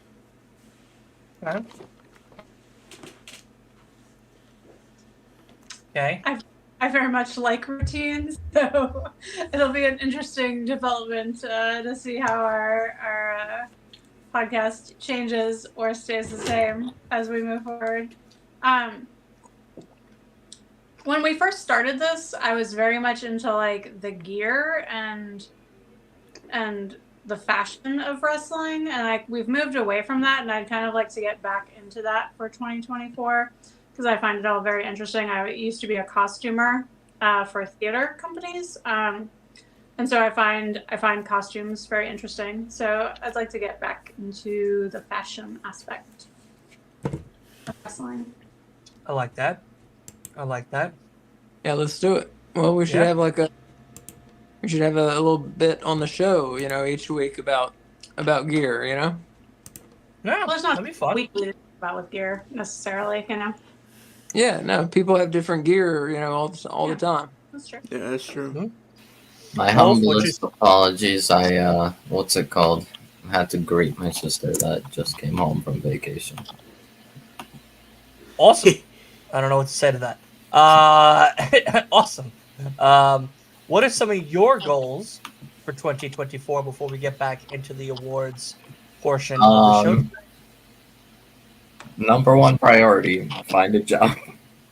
Okay. That's a I good one. desperately need one. But yeah, there's not really much else. It's like really just that, like just mostly find a job and go from there. And No content creation for you in the future? well, no, and I'll keep up the content creation. And we'll figure it out just as days go by. Hey, Wolf, my company is hiring. Your company is hiring? Scribe America, they're hiring. Is it remote? Because I don't think I'll be able to go to. It's national. It's national. It's national. Yeah, they may have a branch in Michigan. Yeah. What? Tribe America Leathers? Or- Scribe America. Scribe. Scribe. Oh. Why did I hear tribe? That's I don't know why you heard Tribe, buddy. healthcare. He's thinking about Oh, Roman he's- Dylan. That's all that is. He's Were you thinking thinking about. of your other No. fan that drinks Pepsi, Roman Reigns? No. It's just like diligent note taking. Yeah, you go in with the doctor and you type what the doctor says and you type what the Healthcare patient says. company. But as long as Yeah. you're good at typing and listening when people are talking, then you're fine. Okay. I Listen, will job's a do job. some- I've done a job lot in my nothing. spare time. I've done dishwasher. I've been a dishwasher, a prep, a cook, a waiter, a busser, a fucking manager, assistant manager, a cell phone rep, a merchandiser, salesman, podcaster. I used to work with my dad sometimes on the weekends as a plumber's assistant. That wasn't fun. I used to dress Barney the dinosaur. I have 2 jobs, so That's a fucking job right there. You know what I mean? Like, wake up in the morning and you see Barney roll out of bed. Like, oh, what's that outfit gonna be today? And you're I like, literally have 2. well, I got a whole fucking collection for you, Big B. But really get into that purple gear. There's another thing I thought about though, Dylan. What? Another thing I want to do more of in 2024 is literally get into horror movies more because I'm a horror fan. If you guys don't know, but I'm trying to implement horror content into my channel Bro, this as is a well. wrestling podcast. What the fuck you talking I'm about? just horror saying. movies for? I'm just saying another thing I want to do in 2024 as far as my YouTube channel goes. That's fair. I There's like a lot that. of horror wrestling crossover. Yeah, Exactly. So I mean, we're big horror fans too. Yeah, what's your favorite scary movie? me. Man, My life. Talking My about life. this yesterday. Either Alien, the first one, or what did I The say? Shining. Or The Shining. Yeah. That's a good one. Shining, I've never seen. Mm. No, I'm kidding. I've seen the. Have you seen The Godfather Part 2? Oh yeah, of The course. Yeah, one of my favorite Godfather Part movies. 2? It's not a horror. You never seen The Godfather Part 2? I love The Godfather Part 2. No way. I love The Godfather Part 2. The Godfather Part 2 is the best Godfather of the actual series. It's finally somebody who gets me. Everybody else thinks When he goes back to differently. Sicily, like, what the fuck? Like, what? I mean, right there. Like, are you kidding? Like, I like that's when the movie gets even fucking like, better. Like, for like, me, don't get me wrong, The Godfather is an amazing film. because And a like great a lot of stepping the stone to movies, The Godfather 2. because But a lot. The lot of Godfather the 3, movies- I don't know where the fuck they went with that. You know. I Then don't. they I like then they three. made The Godfather 4. Has anybody seen The Godfather 4 with Al Pacino? It's fucking No. terrible. Don't fucking watch What it. are you talking about? There ain't no Godfather 4. Yes, there is. Get the fuck out of here. I'm No, not there's kidding you. I'm not. gonna look it There up. is actually. No, there's not. Yes, there is, and it was terrible. Not. Go search it up. Called Godfather 4? Yes. Godfather there's 4, the not. sequel that never was. Dude. Go search it up on Well, your. it never was. It Meaning was that with they Andy had Garcia, Sophia Coppola, Diane Keaton, Coppola. Maya Cher, Leonardo. Wait, no, this isn't it. Yeah, it came out 2019. I fucking didn't. Yes, it did. I can't Oh tell no, if they canceled it. That's why. Wait, what? Yeah, Are you that's what I sure? said. No, it It fucking didn't didn't happen. come out. Yeah, no. Oh, I'm I was wrong. about to I'm say. wrong. I'm wrong. No, Godfather 4. I saw a trailer for it. Godfather That must have been the 4. trailer then, because I saw a trailer for it. I think they said they And it canceled looked it because I'm looking at stuff now. Look, I think someone Terrible. died or something. That's Mm. all of those are good possibilities, but the better possibility is getting back to these wrestling awards that we've started about 2 hours ago and getting back to them finally, because of course we're still on the best male superstar of 2023, but now we're getting into the AEW portion of the show itself, and none other than K Fabulous will be giving out the winner of this award. So we'll start with you, Asa, as you finish your lovely champagne. A little bit of the bubbly. That's sparkling. I don't drink. It's sparkling cider. Sparkling cider. I love that. I love that. I'm not alcoholic sparkling cider. Asa, Yes. best male superstar of the year 2023, MJF and Swerve Strickland. Who are you picking and why? Man, it was MJF's year. He had, that terrific Iron Man match. He had that terrific match with Kenny Omega. His whole title reign has been just that, terrific. Almost, he didn't wrestle every week or anything, but every time he wrestled, he brought it. And he had phenomenal matches every time that he defended the belt. And not only that, but he was part of very interesting storyline. The Devil storyline was very interesting, and I thought was very well done. It kept me interested for months. Kept all of us interested for months. And he was part of that. And of course, we saw him make a face turn. Mhm. And so we saw another dimension to his character this year. So he showed, he's one of the best in the ring and maybe the best on the mic.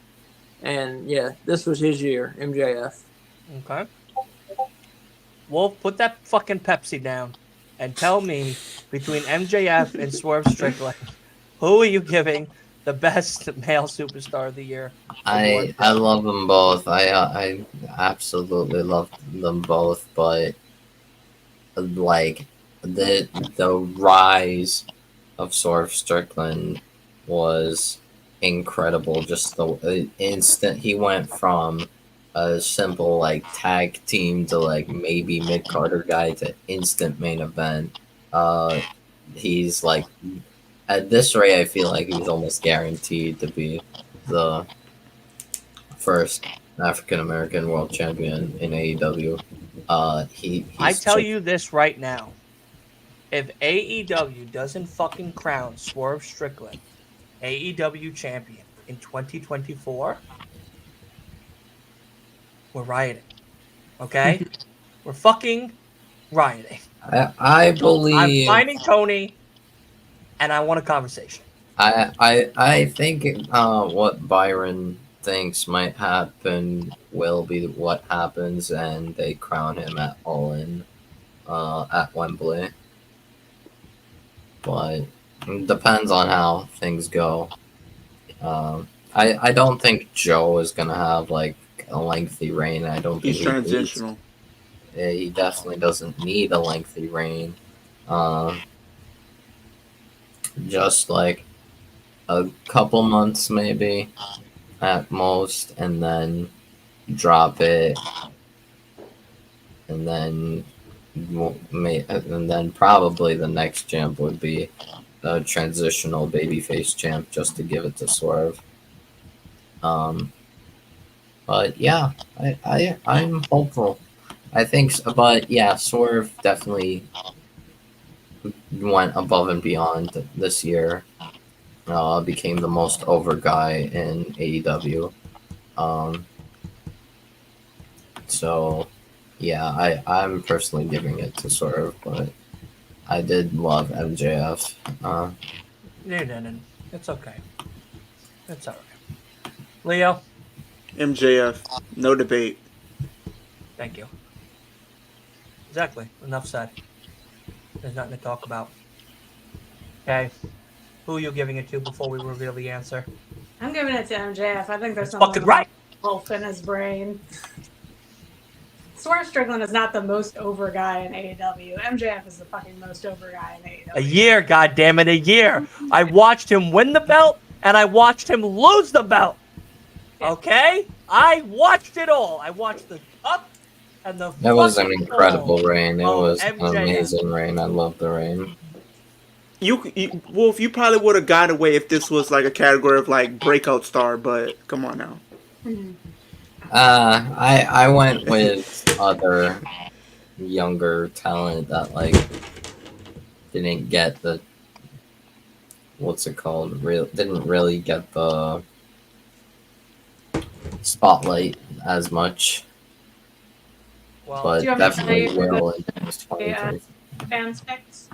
Dylan? yeah, we're gonna go in a second. So, Okay. of course, my next door neighbor won this one in my book.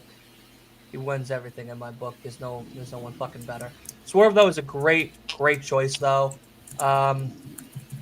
You know, like Swerve has to be that guy that has had an incredible year for sure. His incline to the top to even getting into that G1 Classic was so good. And being the least pinned out of everybody in that G1 Classic says something. Like, I don't think people realize that he has been pinned only a lot less than everybody else in that G1 Classic. Less than Moxley, less than Briscoe, Lethal, Jay, everybody. That says something.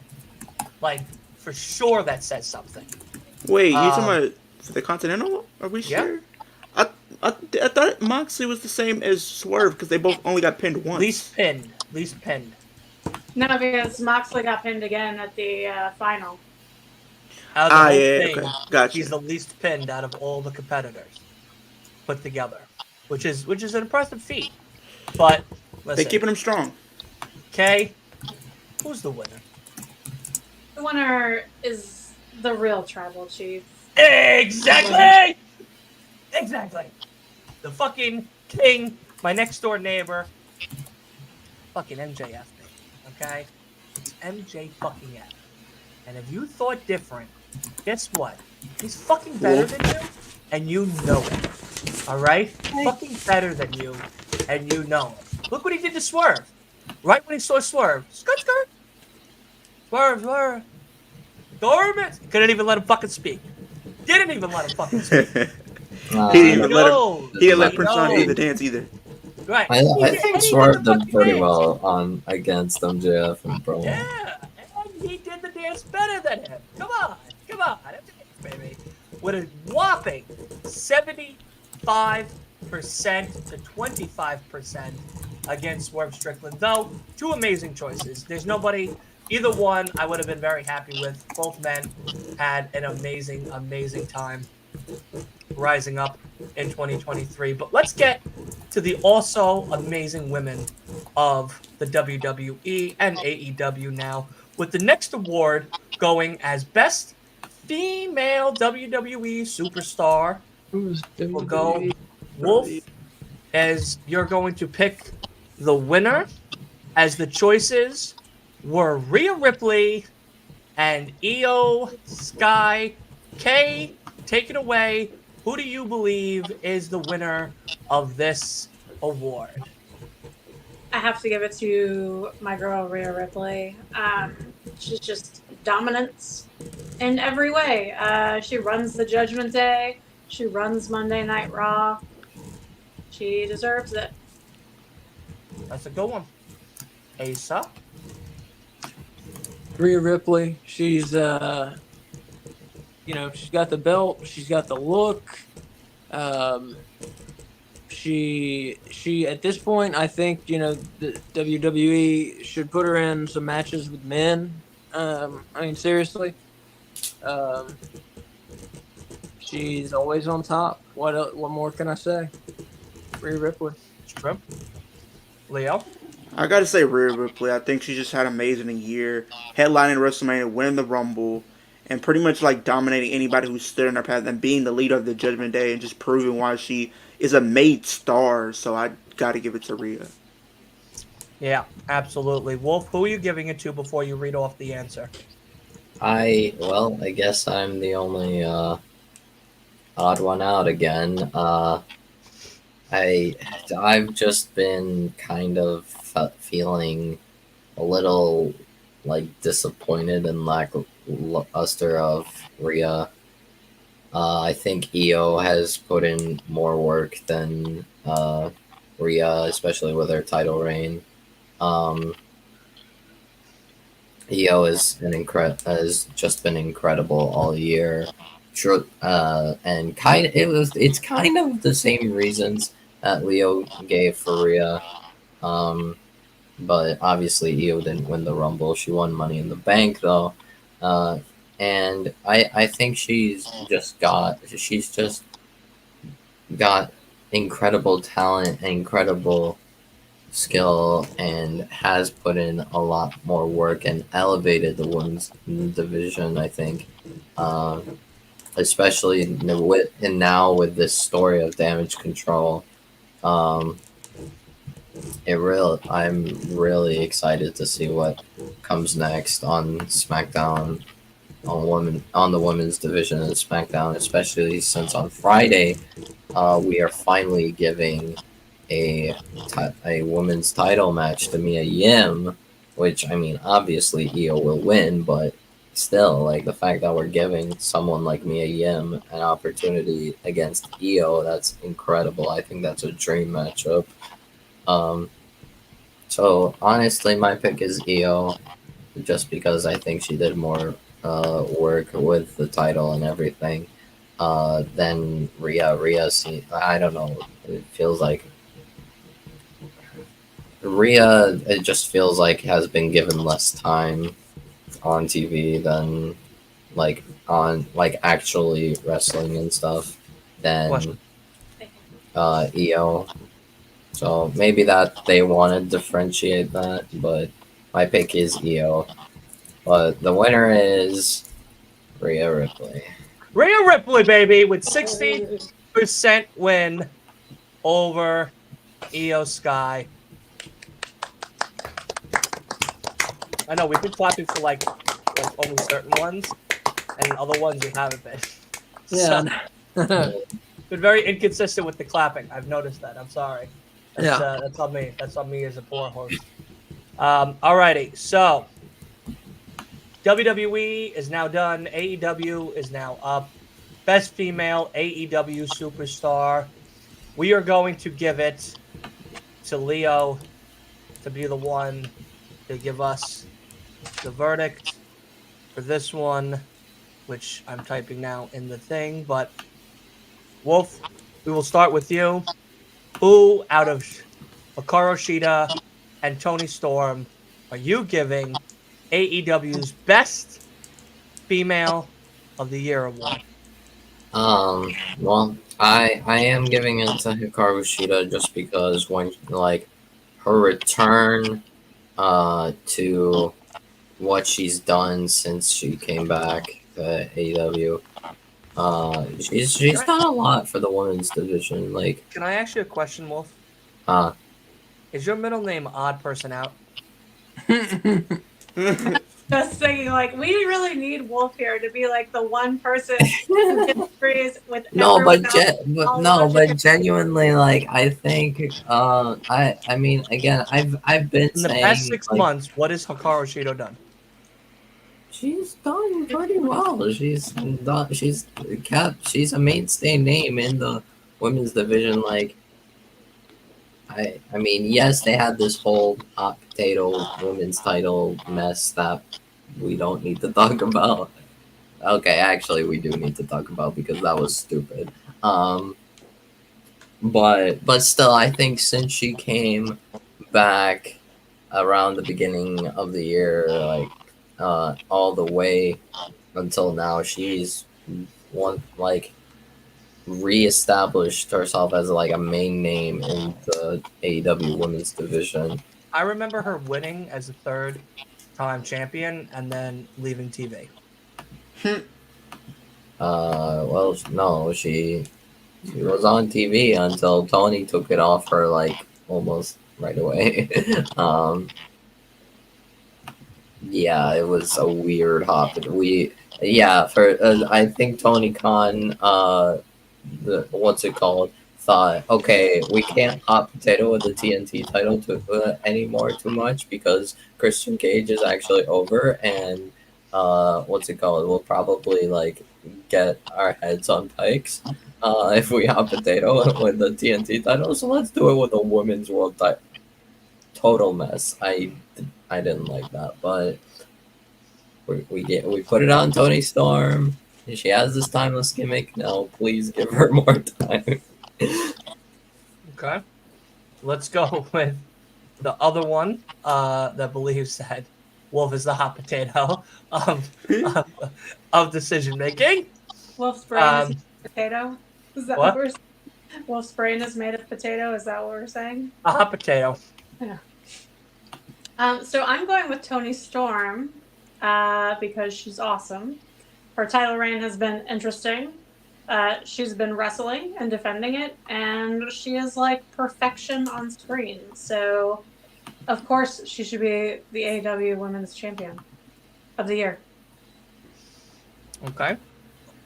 Asa? Yeah, Toni Storm has had a terrific year. Terrific in the ring, terrific in her character and in the segments that they've done. Yeah, I mean, nearly flawless year. One of the best years that I've seen a woman have in AEW. Toni Storm should win. Okay. Leo, who are you giving it to before you give the answer? I'm gonna say Toni Storm. I think she just has the best character in the whole women's division. She's elevated herself to a level like I've never seen anybody before, and now she's champion. She's definitely elevating that title as well. Some of the best work I've seen this entire year from the women's division in AEW. And the winner is Toni Storm. Toni Storm with 60%. Nice.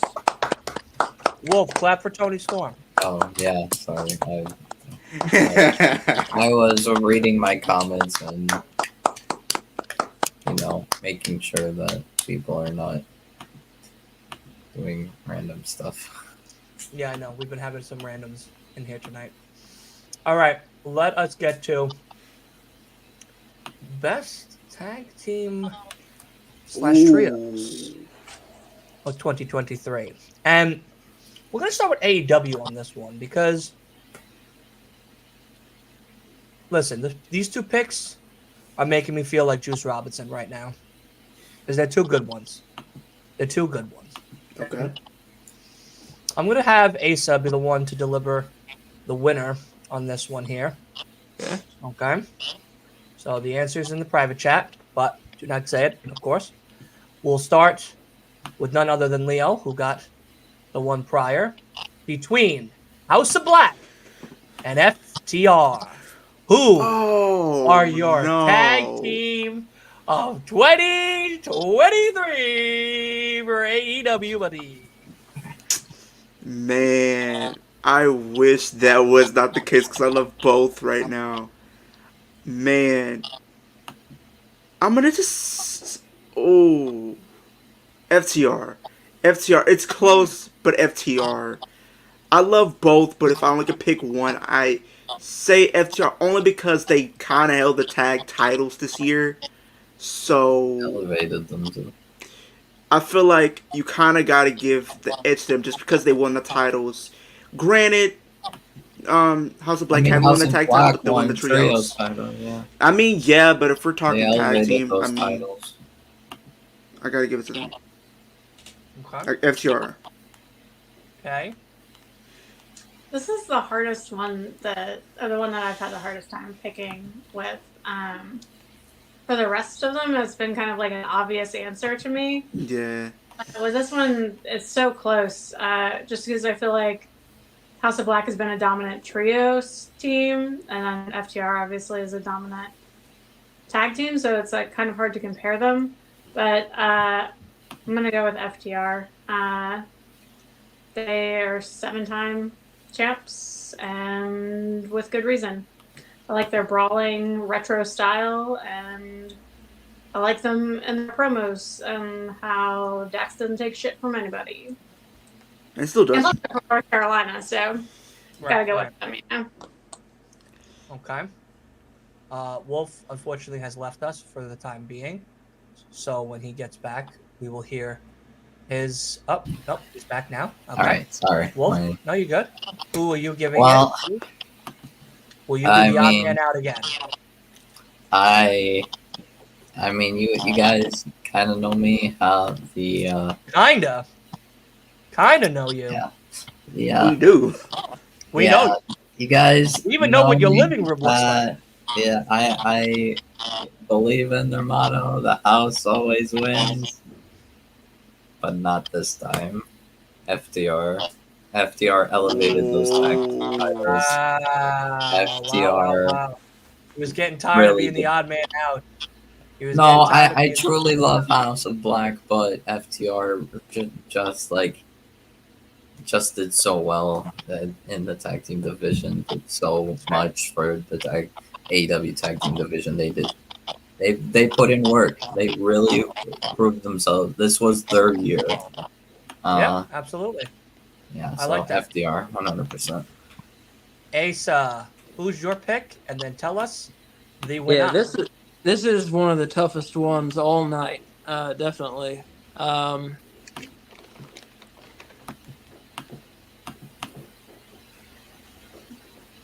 I got to go with the House of Black.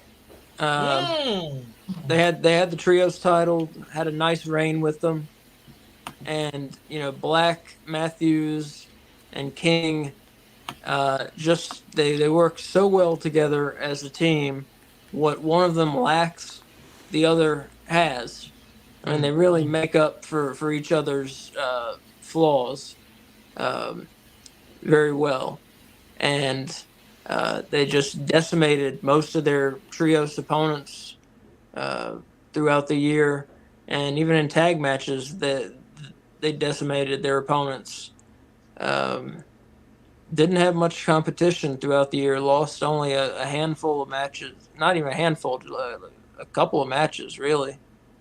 Several matches. Just very good. Very fun to watch. They came out and just they executed wrestling is what they did when they came out. So House of Black.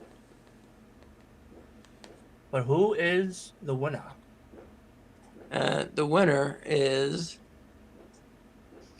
FTR. Wow, by like a lot. Yeah. Yeah. FTR with 75% of the votes. for the I'll be win. honest. I did want to mention one thing. Based on what Asa said, I absolutely agree, and it's also why I. No. That was your one thing that you absolutely agreed. No, said you no, wanted to no. mention I'm one I'm thing. saying no. It's based That on was your something else, but like people have been saying like Malachi should like leave AEW and go back to WWE. I kind of can understand that, but like also no. He's like he's part of the like he's part of an iconic faction in AEW. It just feels like AEW will feel like kind of brought down a little if they lose House of Black. Um, and yeah, Malachi didn't have any singles matches in 2023. I'm hoping he has some in 2024, but I think he's doing great. He's they're like he's doing so well with Brody. He's doing so well with Buddy. He's Neutralized. building up Julia. Like That was under Vince. this is like a really coherent faction that I feel like you can't like really break apart. Like I feel like if Malachi leaves AEW, I feel like you like basically have to like take all of House of Black, or at least all the guys. Maybe Julia can stay, but it feels like all the guys should stay together. Okay. Okay. Is she still with us? Okay. My phone Yeah. died. Her phone died. Oh, okay. So you'll have to go to the private chat because you are the one to do the tiebreaker between the WWE's tag team or trios team of 2023, which the choices were Alpha Academy and the Creed Brothers. But that's At what both- It was supposed to be the Judgment Day. the Judgment Day. Oh, right. So technically, yes. Technically, it's supposed to be Alpha Academy and the Judgment Day, who are at 50-50 right now. So we'll start with you, Wolf, quickly. Because we're starting to get Alpha close to that Academy, midnight. I think they did more. Like they were entertaining backstage, also in ring. Like they really grabbed my attention. Balor and Priest are good, but like they didn't do anything that really caught my attention. So as much. So I at least not Balor and Priest. No, it was more the Judgment Day as a whole. But I gotta say, Alpha Academy, they're just incredible, and I truly appreciate them. So yeah, my pick's Alpha Academy. Okay. Leo? Ooh. I'll say Alpha Academy just because I really like they're very entertaining. Judgment Day is entertaining as well. I will say that. And then you kind of put Akira Tozawa in the mix too. It was something I didn't expect to see coming, but it actually worked, and he's starting to get over. So I think I'm very interested where that goes. So I'll say Alpha Academy. Okay. Asa.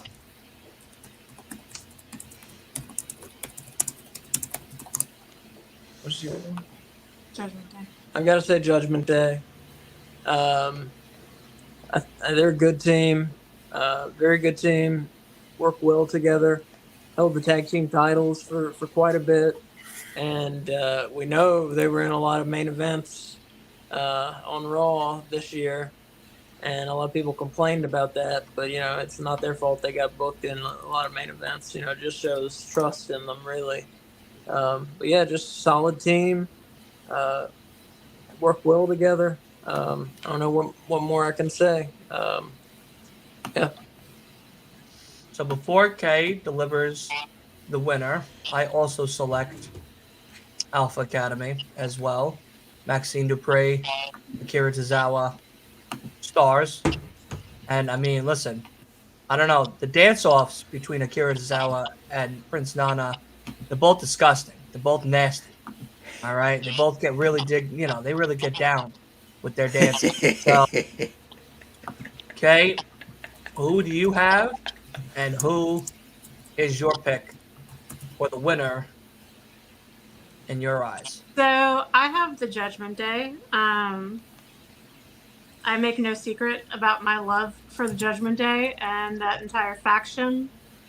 I feel like Priest and Balor were a great tag team, especially with the frequent interference by Dom on the outside as a third man. I think their storylines were interesting. I think they got so much time because they're so compelling. But for the overall, because Alpha Academy outvotes Judgment Day, I'm going to give the award to Alpha Academy as the tiebreaker. Thank you. Well, thank you. Thank you. That's awesome. Alpha Academy with the win for best tag team of 2023. Let us get now into. Okay, so we're going to do best match of the year 2023. And then after this, the last 10 minutes before the ball drops, we will just hang out and do the rest of the awards after. And then wrap up the show. So let us go to best match of the year, AEW. Asa, you're going to be the one to deliver the win. I'm typing it now. Into the chat. And the choices are Zack Sabre Jr. versus Bryan Danielson, Wrestle Dream, or Kenny Omega versus Will Ospreay 2, Wrestle Dream. Leo, with that expression, we're starting with you, buddy boy. That one was a Forbidden Door. Do you got? Yes, that was Forbidden Door. Sorry. Who do you have for best match of the year 2023? Zack Sabre Jr., Bryan Danielson, Kenny Omega, Ospreay 2.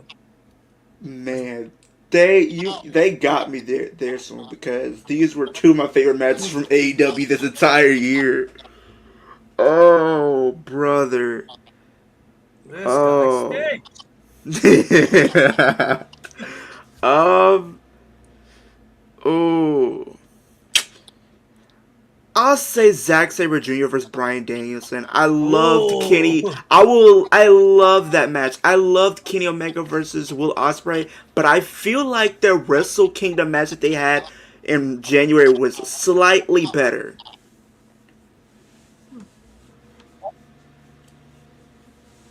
So was yeah.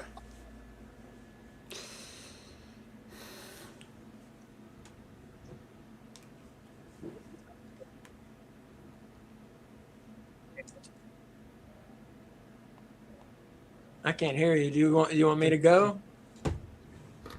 Yeah, who do you have before you give the answer? And then we'll go to Kay.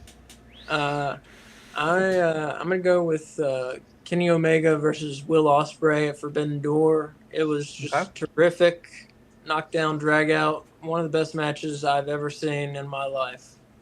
Okay, I like that. Kay. I'm going with Bryan Danielson and Zack Sabre Jr. at Wrestle Dream.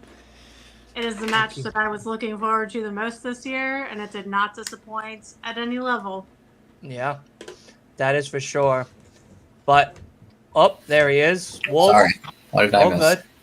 Kenny Omega versus Will Ospreay 2, Zack Sabre Jr., Bryan Danielson. Who do you have as best match of the year 2023? Kenny Omega versus Will Ospreay at Forbidden Door. That match was beyond anything. Kenny Omega and Will Ospreay, honestly, just the perfect synergy together, the perfect matchup, the literal wrestling soulmates. But these two put on a masterclass. And in my opinion, I'm probably the only one with this opinion. Honestly, I have this as the best wrestling match of all time in all wrestling. Just this was insane to me. It was something incredible, something I could not have imagined, and they did it. It just shows you how incredible Kenny Omega and Will Ospreay are. So Yeah. I will pick Kenny versus Ospreay. Asa, who is the winner? The winner is Kenny Omega versus Will Ospreay at Forbidden At- Door. 80% of the votes. Kenny and Ospreay 2 win it in a landslide. I'm sorry, Kay. But this That's all right. one took the cake. It took the whole fucking bakery. Yeah, that match Took was the whole fucking bakery. phenomenal. It's a phenomenal match by far. Now, this one is a landslide as well, which Kay will be the honors to do. And I will give you the answer right now. Okay. Because this is best match of the WWE for 2023. And then after this one, we will stop to watch the ball drop and congratulate everybody on a happy 2023, happy new year in 2024, since we are now 9 minutes away from the ball dropping here on the greatest island of all islands, Long Island, New York. Oh, y'all, Okay. y'all different. I forgot y'all an hour ahead of me. Yeah, we're already at 11. You're probably at 10. Yeah, it's 10:51 over here. Yeah. So, Asa, my guy, my king, Yeah. who do you got between Gunther versus Gable, Sammy versus Roman Reigns? Oh, We really get down to the man. nitty gritty. Oh, come on. This one was man. tough too. There was a Yep. lot of emotion in that Sammy versus Roman Reigns match. You know, especially being in Canada with Sammy. Yeah. Everyone was for him, and a lot of fans were for him. You know, and I thought it was the right time for Roman to lose the belt. I thought Sammy should have won the title for real. Very emotional match, very good match. But that Gunther and Gable match just came out of nowhere and was a technical masterpiece and told such a story on Raw, and just grabbed my attention. And when I think of WWE 2023, it's one of the first things I think of. So I'm going with Gable and Gunther. Okay. Wolf? I did appreciate Sammy versus Roman. I definitely understood the story, the emotions, but Gunther versus Gable showed me a wrestling match that I had not seen in a few years, and that the match that, like, when I saw Gunther versus Gable, I would end up like thinking back to one of my favorite NXT matches in NXT history, which was Gunther versus Ilya Dragunov at NXT Takeover 36. This Gunther versus Gable reminded me of that. It was hard hitting, it was technical, it was just incredible. It just completely showed off every bit of talent that both men had, and I just completely loved it. Definitely an underrated match that people don't think of, but I also picked Gunther versus Gable because I just loved it. That's a good one. Okay. Leo? I'll say Chad Gable versus Gunther. Mainly because I feel like that match was just very entertaining. And the thing, I would say Roman versus Sammy was good. It's just the thing is, the ending killed it for me. Every match is the same with Roman. Interference, he wins. No shocker. The thing what I like about Gunther is literally he actually shows up and can actually put on a good match and doesn't need any help to win. Yes. So Gunther. Kay, you will be giving out the final verdict of 2023 for the awards of 2023 before we get to the rest of them. It is in the private chat right now. Mhm. So, do you know who you would choose between Gunther and Sammy? And then please read the answer. I would choose Roman versus Sammy. Ooh. Solely because of the emotional turmoil that it put me through. When I think of WWE in 2023, that is one of the first things I think of because they got me a few times during the match. I went in being like, they're not going to give it to fucking Sammy because they're never going to take it off of Roman. But they got me like 2 or 3 times in the match where I was like, oh my God, Sammy's going to win. And then he didn't. And they got me. And so I'm giving it to that. But the winner for 2023 is Gunther versus Chad Gable. With a Exactly. whopping hundo mundo percent, and Nobody cared for Roman. a landslide victory for Gunther and Gable. Absolutely, give the applause where it's due. I love my boy Sammy, but yeah, the ending definitely ruined it for me. It's like every Roman I match. didn't That see was that. another match that once again it was the perfect time for Roman to drop the belt, and they didn't do it. Hey, just like every Roman match. I interferes. I still think Interference. Roman should have lost to Drew at Fashion Oh, don't even bring that up because I had a whole riot that day. Like people seen a different side of me that they shouldn't have seen, but I cannot take that back. And then they seen it again when that happened at Elimination Chamber. Then they seen it again the third time at WrestleMania. So We are about 3 minutes 40 seconds until the ball drops to celebrate the new 2024 new year. And I cannot believe I'm doing it with all of you. I'm so happy I'm doing it with all of you. My internet family and arms right here. Absolutely amazing. And then we're going to do a little brand message from none other than Big B himself to end our 2023 and goals for 2024. And then we're going to finish off the award show and then get out of here. So that way we can all enjoy 2024 with a nice sleep, a nice slumber, and of course get ready for 2024 and what it has in store. So Big B, take it away, buddy. What's going on, everybody? It's your boy, God's favorite host. That's right, the official host of the Flex Zone podcast, the only place giving you your sports how you want it, when you need it. The Flex Zone podcast, you can check us out on YouTube at the Flex Zone podcast. Go ahead, super kick that subscribe button, backdrop that bell, and make sure you Liger bomb that like button. Leave us a thumbs up. It helps us out tremendously in the YouTube algorithm world.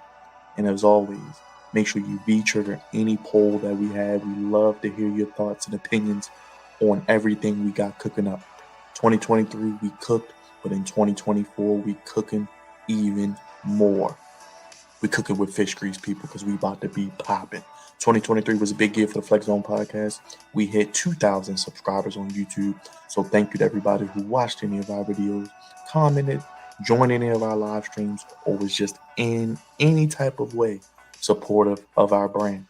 You can check out our ticker down below. You can see we're on Twitter, Instagram, at the Flex Zone 1, and now on TikTok, the Flex Zone podcast.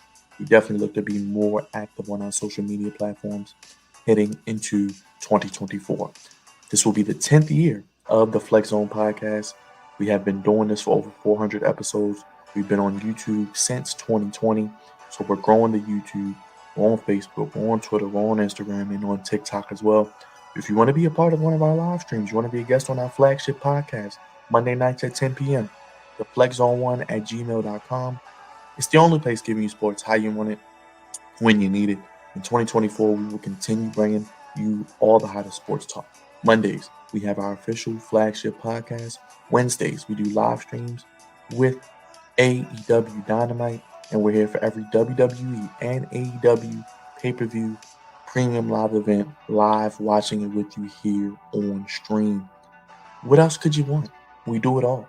Basketball, football, baseball, professional wrestling. We talk about it here on the Flex Zone Podcast, the only place giving you sports how you want it when you need it. Looking out for more in 2024.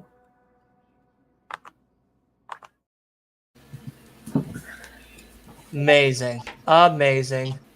And we are on the final countdown until 2024. Thank you, everybody, for an amazing 2023 as we're about 20 seconds away from the new year. Well, already here. We're at the new year, but I'll wait till the official bullet drops on the TV for everybody so that way we can all scream to the top of our channels 2024. Happy New Year! Happy New everybody! Year! Happy New Year, everybody! Happy New Year! Happy New Year! Hey! Let's swear when we try real quick. Hey! There's fireworks going off. Yeah, bang, bang, bang, bang, bang, bang, bang, bang. I got 59 minutes to go, but okay. So Unbelievable. Unbelievable. I It have is officially I have a small 2024. question with these award things. How many? I don't want to hear a fucking complaint I'm not in complaining. No. 2024 to start off the fucking I'm year. just wondering. I lost track of how many left. We have 4 left. 4 left. That's it. Okay. It felt like 10. 4 left. Okay. I guess I lost track of stuff. What is all that banging? That is fireworks right next to my house. Damn. Yeah. That's He hit the Ron Simmons on us. Yeah. Happy New Year. Happy New Year. Happy New Year. Happy New Year. Happy 2024. 59 minutes to go. 59 minutes to go. You got 59 minutes to go. 58 now. We already started the fucking new year. Let's go, baby. Brr, brr, brr, brr, brr, brr. All about the boom. Oh, now my dog's going over because we got fireworks happening by us. We surprisingly don't. We normally get fireworks. We get fireworks for anything pretty much over here. Whether it's the 4th of July. Baseball stadium, so we usually get them like during the summer, like every week, multiple times. But People be over here until about 3 or 4 in the morning with fireworks. Yep. And then the next day. All right, so we are up to none other than best moment of 2023 AEW. Oh, We're going to go Wolf on this one. I'm going to tell you the winner in the private chat and then mute myself so no one can hear my dog bark because we have fireworks going off right now near us. All right, Wolf has left us again.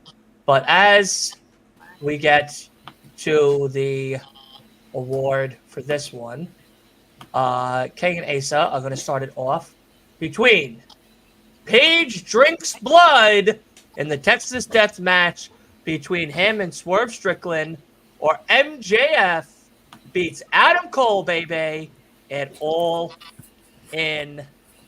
Which one would you guys like to be picking for 2023? Man, whether you want it to or not, I think it's Hangman Drinks Blood. that's mine also. That's yours I as didn't well? want it to be, but it is. Okay. That's fair. That's fair. Leo.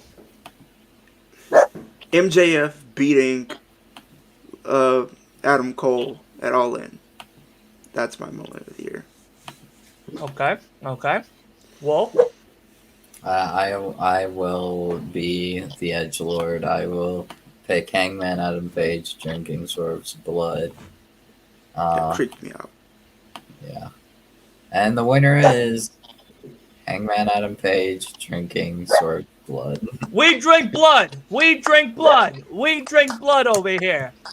We're not vampires. We are There's tonight. something that's vampires. We Well are done. tonight at 57% for that one. Now let's get to the best moment of WWE, which is, I'm gonna try to find it in this slew of fucking content that we've made tonight. I think the options were Sammy betraying Roman and what's it called? Chad Gable. Oh, right picking here. Yeah. Cole. Okay. So we're going to go. Leo will be the picker of the winner. Okay. Chad. I'm going to put it in the chat for everybody. Okay. And Wolf, this will be your starting point. Moment of the year, WWE between Sammy and Roman versus Chad Gable, Big Push. What are we giving it? I'm gonna pick Chad Gable just because like that push started with his incredible strength, just suplexing people like Braun Strowman, Gunther. What was the other one that was like also crazy? I don't remember. There was some other big guy, but yeah, he just suplexes them with ease, as if they're like feathers. It's incredible. Just I'm super impressed with Chad Gable. This year has made me love Chad Gable more than any other year. I've seen people talk that he was really great, and at first I wasn't sure, and then I waited. I'm glad I waited. It was all worth it.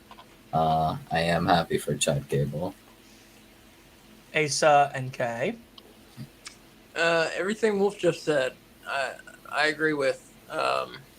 Yeah, I mean, Chad Gable suplexing big dudes is awesome, and he's very like inspiring because he's all he's like an American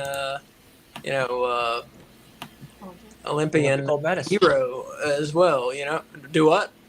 I think he's an Olympic gold medalist. Yeah, I mean he's an Olympian hero too. So that's very cool. And he seems like a good guy, and I like all that stuff. Put it together, and it makes for a good story. So yeah, I'm picking the Chad Gable push. Yeah. Okay. Ditto. Okay. Ditto. Ditto. Ditto. Alrighty. Leo, who are you picking? I'd say Chad just because it's like I think a lot of people wanted it for so long and wanted to see what he can do on his own. And we've seen a little glimpses, but they never actually full on, went through with it. And to finally see him go up against Gunther, it really just proved that what we've been saying for years is he's ready to be on his own. He can do great things on his own, and hopefully at some point they put the icy title on him. At some point, we don't know, but he's definitely proven that he is a singles competitor in a lot of people's eyes for sure. And he gives me like young Kurt Angle vibes to me. Well, who is the winner? The winner is none other than Chad Gable, Big Push. Thank you. Thank you. Thank you. Let's go. Unbelievable. What a fucking win. What a fucking win. Did they win best tag team too? Yep. Yeah. Yes. Pretty good Alrighty. year for him. We're down to the final two because the final one, the best booker of the year, is up to the fans. Okay. That is not up to us. We decided that between the two choices, the fans will pick the winner for that one. For the finalist. That's for the booker of the year. So now we're going to go WWE Champion of the Year. That's both men and women on both SmackDown and Raw. And the competitors are Gunther and Rhea Ripley. Kay is going to read the winner of this one, which is no, I'm sorry, Asa is going to read the winner of this one, and Kay will do the the AEW one with the MJF Orange Cassidy choice.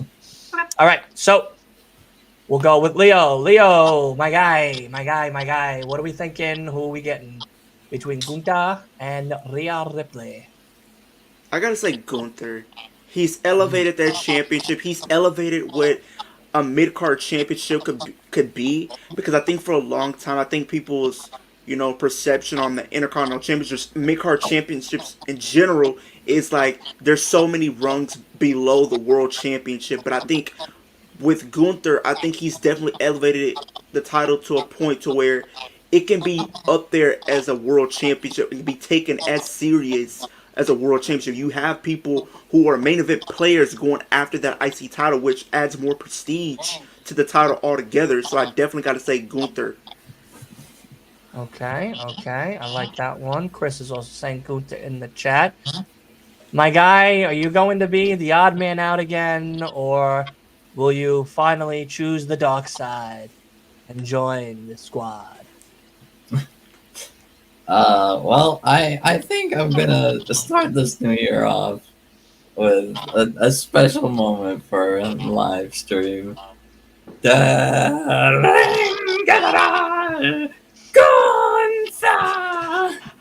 I love that. I'm gonna have to clip that one. That's gonna be my ringtone. Not the best. Tried to practice it, but I'm no Ludwig. I love that. Gunther, you got it, buddy. Yeah, Awesome. Gunther. 100% Gunther. Kay, who do you got? I got Gunther. Gunther. And Asa, who do you got? Gunther, yeah, Gunther. very dominating, very powerful, elevated the belt like Leo said. Yeah, what more can you say? All right, I'm gonna hit you with a drum roll. And who's the winner? Who's the winner? You're the guy that- Oh, that's right. Yeah. That's you. That's your name. Oh. He hasn't seen it yet. Hold on. Wait, Gunther. Gunther! With 77%. With 77%. Rhea only got 22. Sorry, Rhea, but next time. Yeah. Sorry, not sorry. Sorry, not sorry. Tough shit. Kind of unfair match. All right, Kay, I'm putting the answer in the private chat right now for the AEW Champion of the Year 2023. We're going to start with Asa on this one. Who do you got? Who are the choices? MJF, Orange Cassidy. I said it before when we were talking about something. This was MJF's year. He put on some terrific matches. Like I said, he didn't defend his title a whole lot, but when he did, it was memorable. And he brought everything he had into those matches, and he made sure that they were special and would be remembered. That he made sure his defenses would be remembered. So I appreciated that. But yeah, his reign was great, and of course just ended yesterday. And gotta go with MJF. Got to.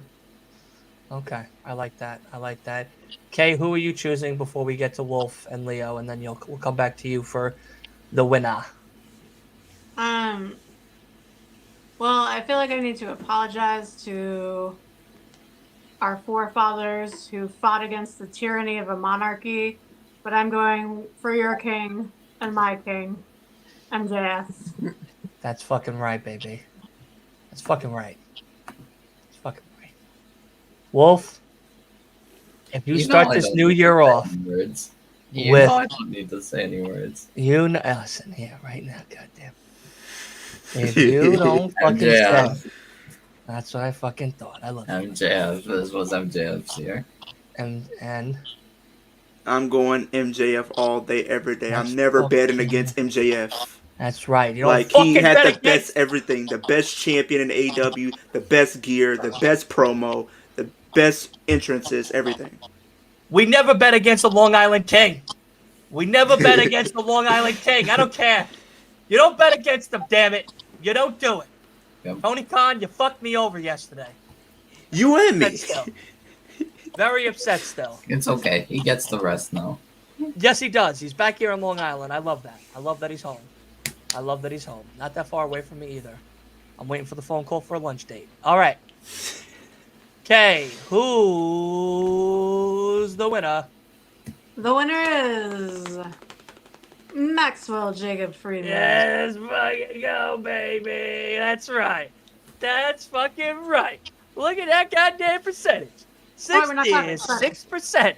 Oh, Awesome shit. That's what I'm talking about. MJF takes the cake, the whole fucking bakery, and the Not sidewalk fireworks anymore. with fucking AEW Champion of the Year. Unbelievable. That is how you end the award show. But we have one more for all the fans. For all the fans. Now, how we're going to do this one is very simple. The fans have voted. So whatever the fans have voted for. We didn't do Rising Star. We can do Rising Star. Oh. Oh. Oh. Oh. Wait a second. Crisis averted. Averted. Where's my poll? Okay. Best female star. Best male star? Wait. Didn't we? No, we didn't. It was on the list. It was after Pop, if that helps you at all. Okay, so it's right here. So, Rising Star of 2023, WWE Edition. The choices are Dragon Lee and Dirty. Dominic Mysterio. Wolf will have the honors of picking the actual winner, which I just sent you in the chat. Okay, and Asa will start this one off. Who at a Dirty Dom and Dragon Lee are you giving Rising Star of WWE? Dominic Mysterio showed himself this year to be really. He showed a lot of growth, both in the ring and on the mic. He wasn't cutting any promos at all, and now he's just talking a little bit. So that's growth. But in the ring, he improved a whole lot. I mean, he was good starting 2023, and now he's gone up a rung to pretty good, and up next is very good. So he may get there in 2024. We'll see. He's Okay. improving quickly. So Dominic Mysterio, he's getting there, and I expected he would. Okay. I also picked our hero, Dominic Mysterio. Okay. Leo. I gotta go Dominic. Like, he just had an amazing year, being able to mix it up with the guy, like the bigger talent, like your Seth Rollinses and, your guys like that on the microphone and even in the ring. And a former two-time NXT North American champion. Like, definitely kind of had brought more eyes to NXT, so you can't go wrong with him. So Wolf. Dominic for me. How are you? I'm alright. So Do you want to start the New York all right, or you want to start it off wrong? I'll be honest. I'll confess myself to y'all. Good Originally, I was gonna be the odd one out, and then I thought about it. And I was like, no, actually, Dragon Lee has just had all the talent from the beginning. Dominic had more of the progression. While I do think Dom could still use a little bit of work in ring, I definitely see a lot of progression. Like before, he wasn't doing too much, and then it was a bit slow for my liking, but still there, still a lot of progression. Now he doesn't have mommy interfering in matches, which is good. And those boos, man, those boos are incredible. So my So- pick is Dirty Dom.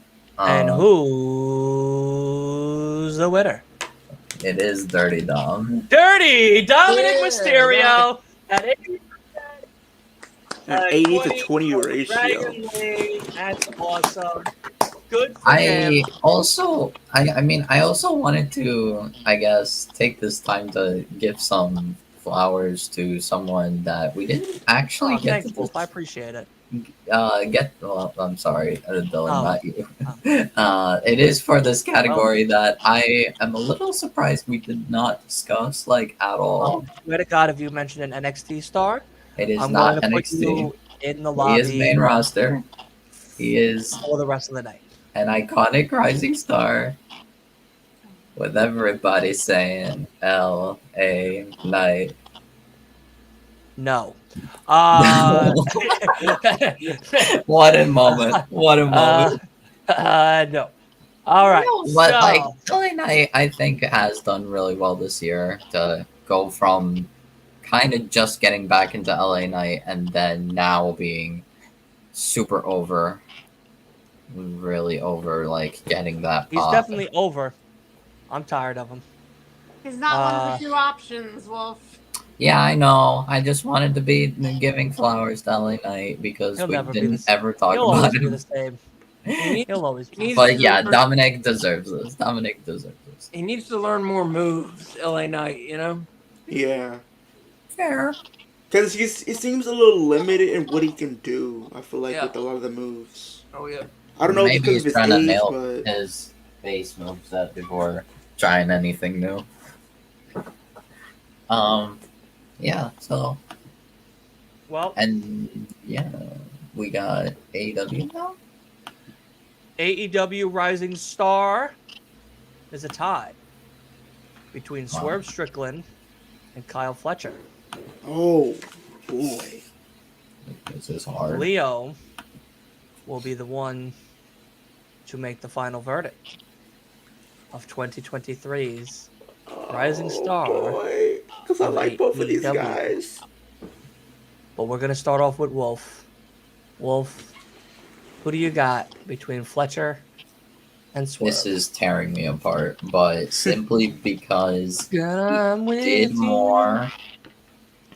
He did more. Like I think I had the other option originally, and then I thought, wait, actually, this guy did more, and like is now in the main event scene.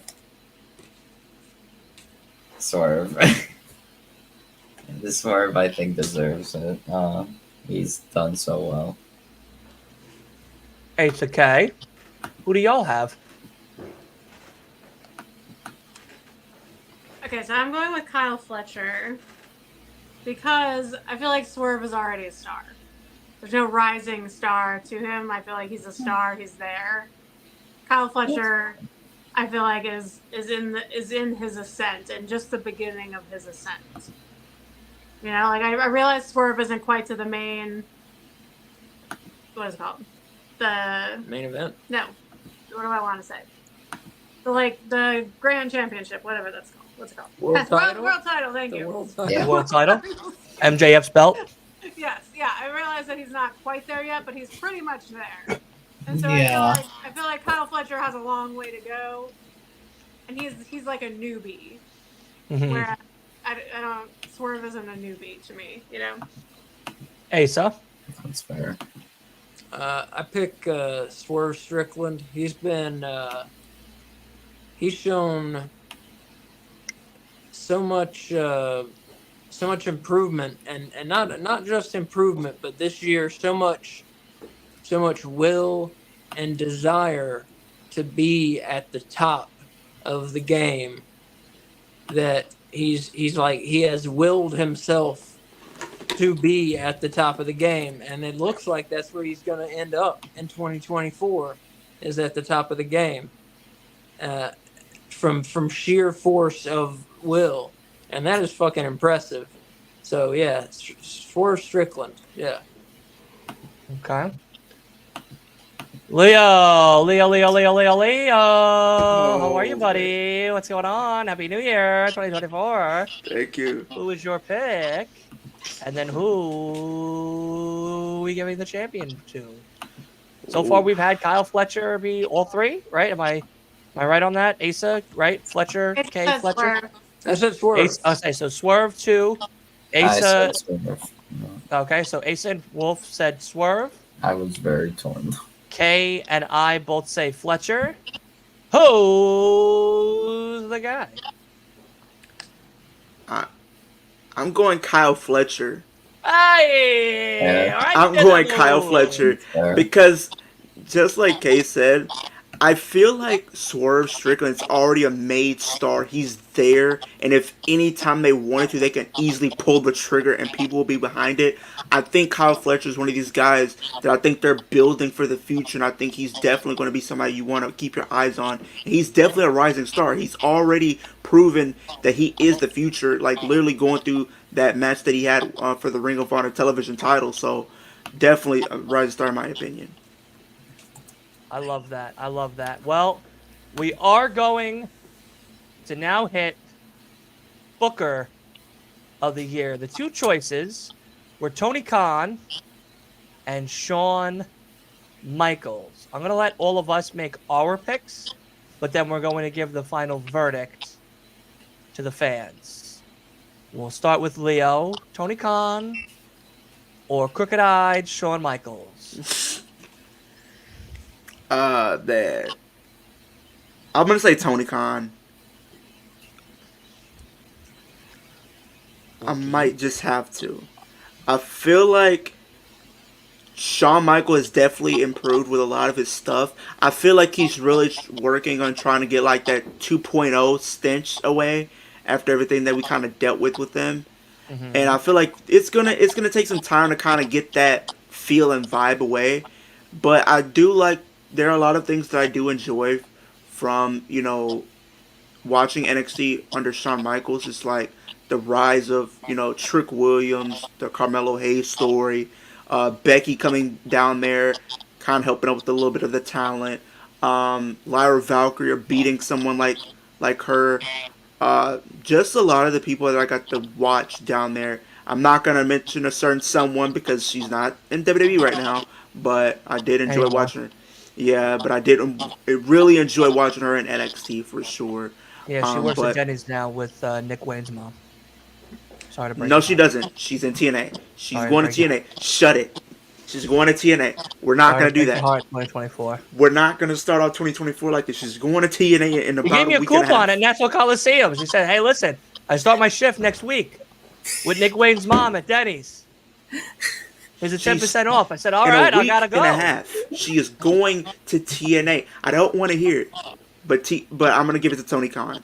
I feel like there's been a lot of different things. Seeing the acquisition of Will Ospreay to the roster, like the rise of Swerve.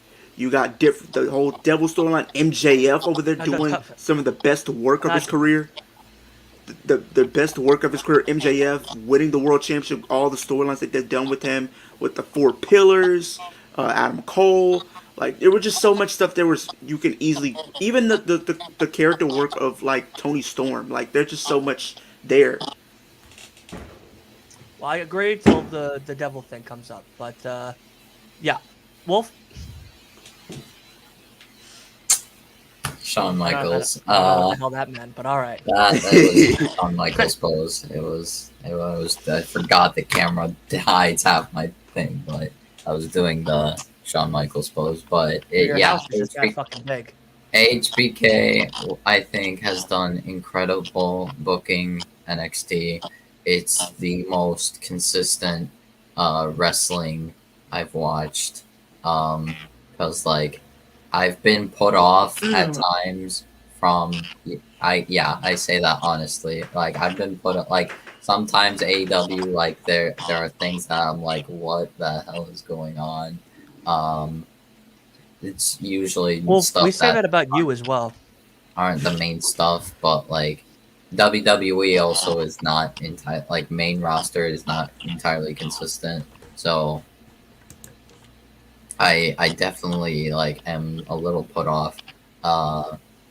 While I do understand Leo's points with AEW, there are also the flaws that of Tony Khan's booking.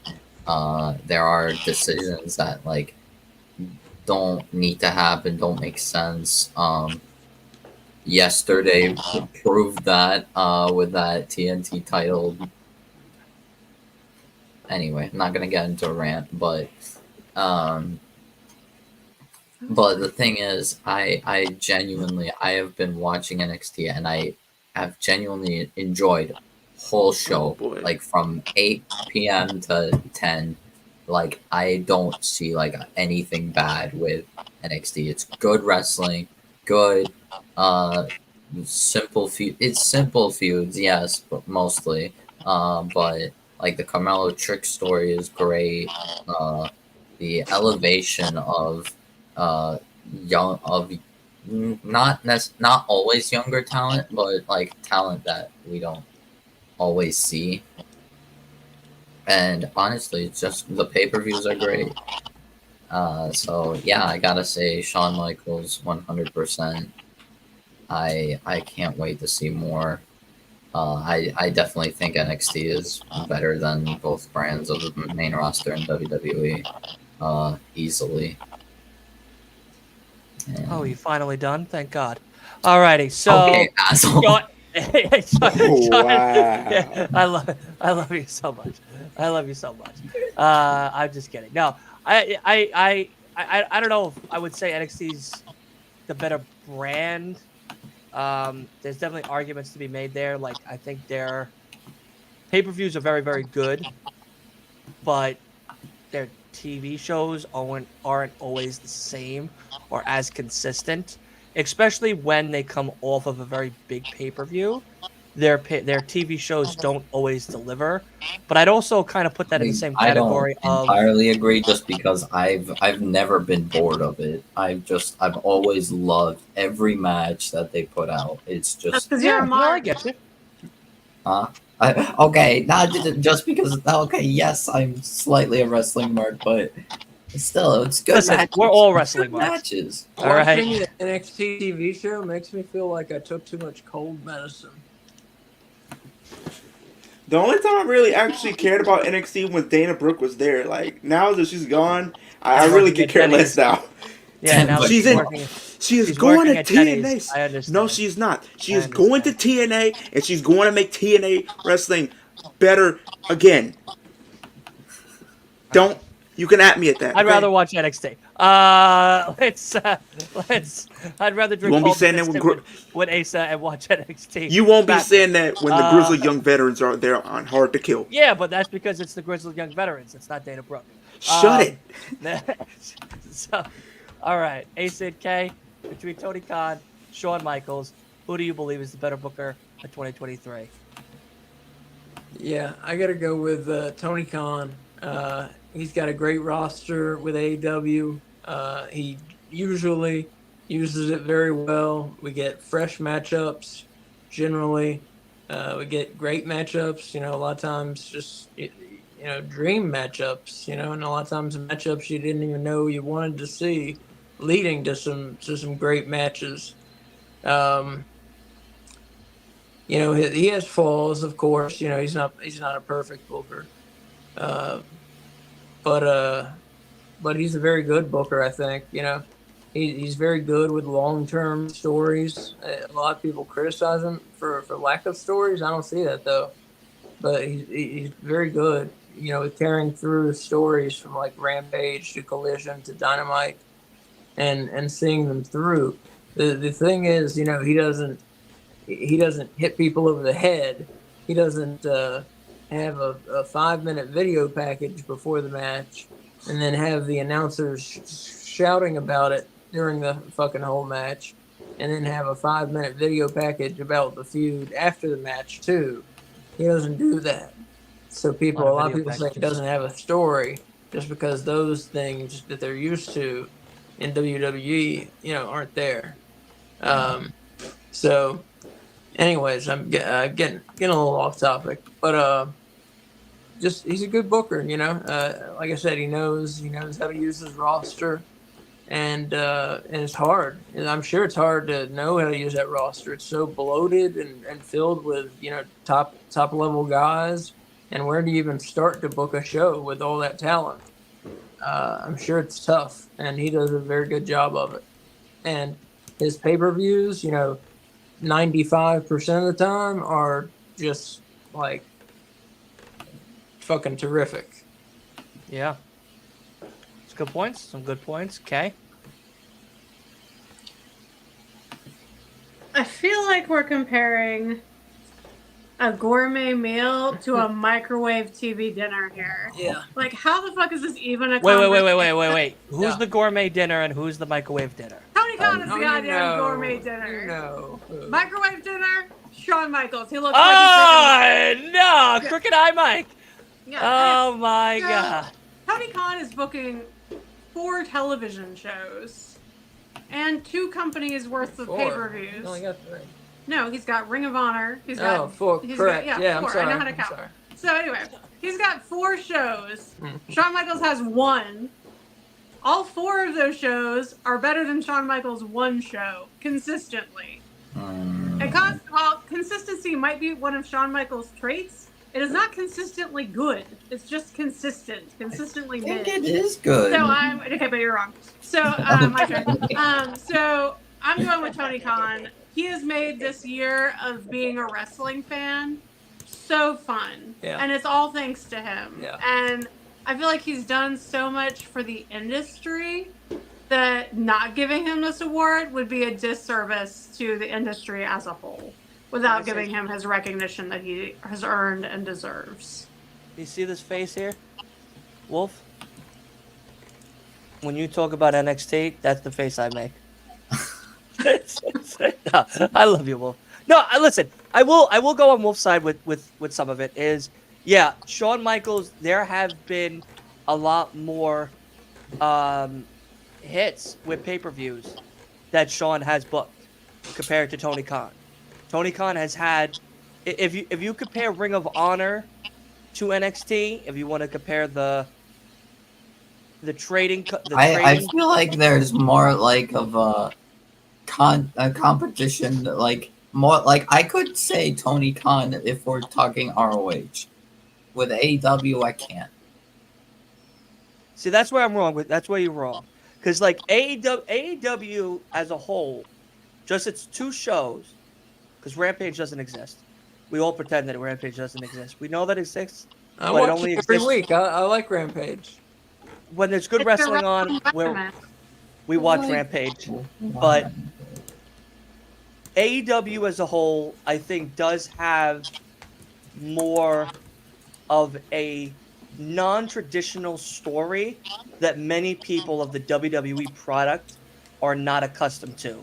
And because of that, and the fact that the story gets told more in the ring than on these promos and on these vignettes, that is why Tony's looked at as a bad booker, because there's a lot more in the ring than there is out of the ring. Because with WWE, there's a lot more out of the ring than there is in the ring. Sometimes it's a very even balance, but other times there is a weight on one side compared to the other. And Well- NXT, I feel like that as well, because there's been a lot more skits and promos that are outside the ring that we've all watched that didn't really make sense of what was happening in the ring. Because what was happening in the ring was better than a lot of the promos and skits that NXT was giving us. So there was an even unbalance there. Because I agree, NXT puts on some very, very good pay-per-views. I will never not argue that. Yeah. That is a fact. But for me, as someone who doesn't watch it as someone like yourself, Yeah. that consistently, when I do watch it for a few weeks out of the year consistently, it doesn't feel concisive with all of its ring performance, promos leading into a pay-per-view. And the other thing I would say that Sean has on Tony better is he doesn't wait as long to give us the pay-per-view card before the pay-per-view. Tony waits to almost the week of or the day of to give us all of these matches, and it is a very much of a longer show when some of those matches don't need to be on the show. So there is that as well. But NXT, for someone like me, again, I'm just saying for me, I don't see the comparison of AEW and Sean. I see it more with Sean and Ring of Honor.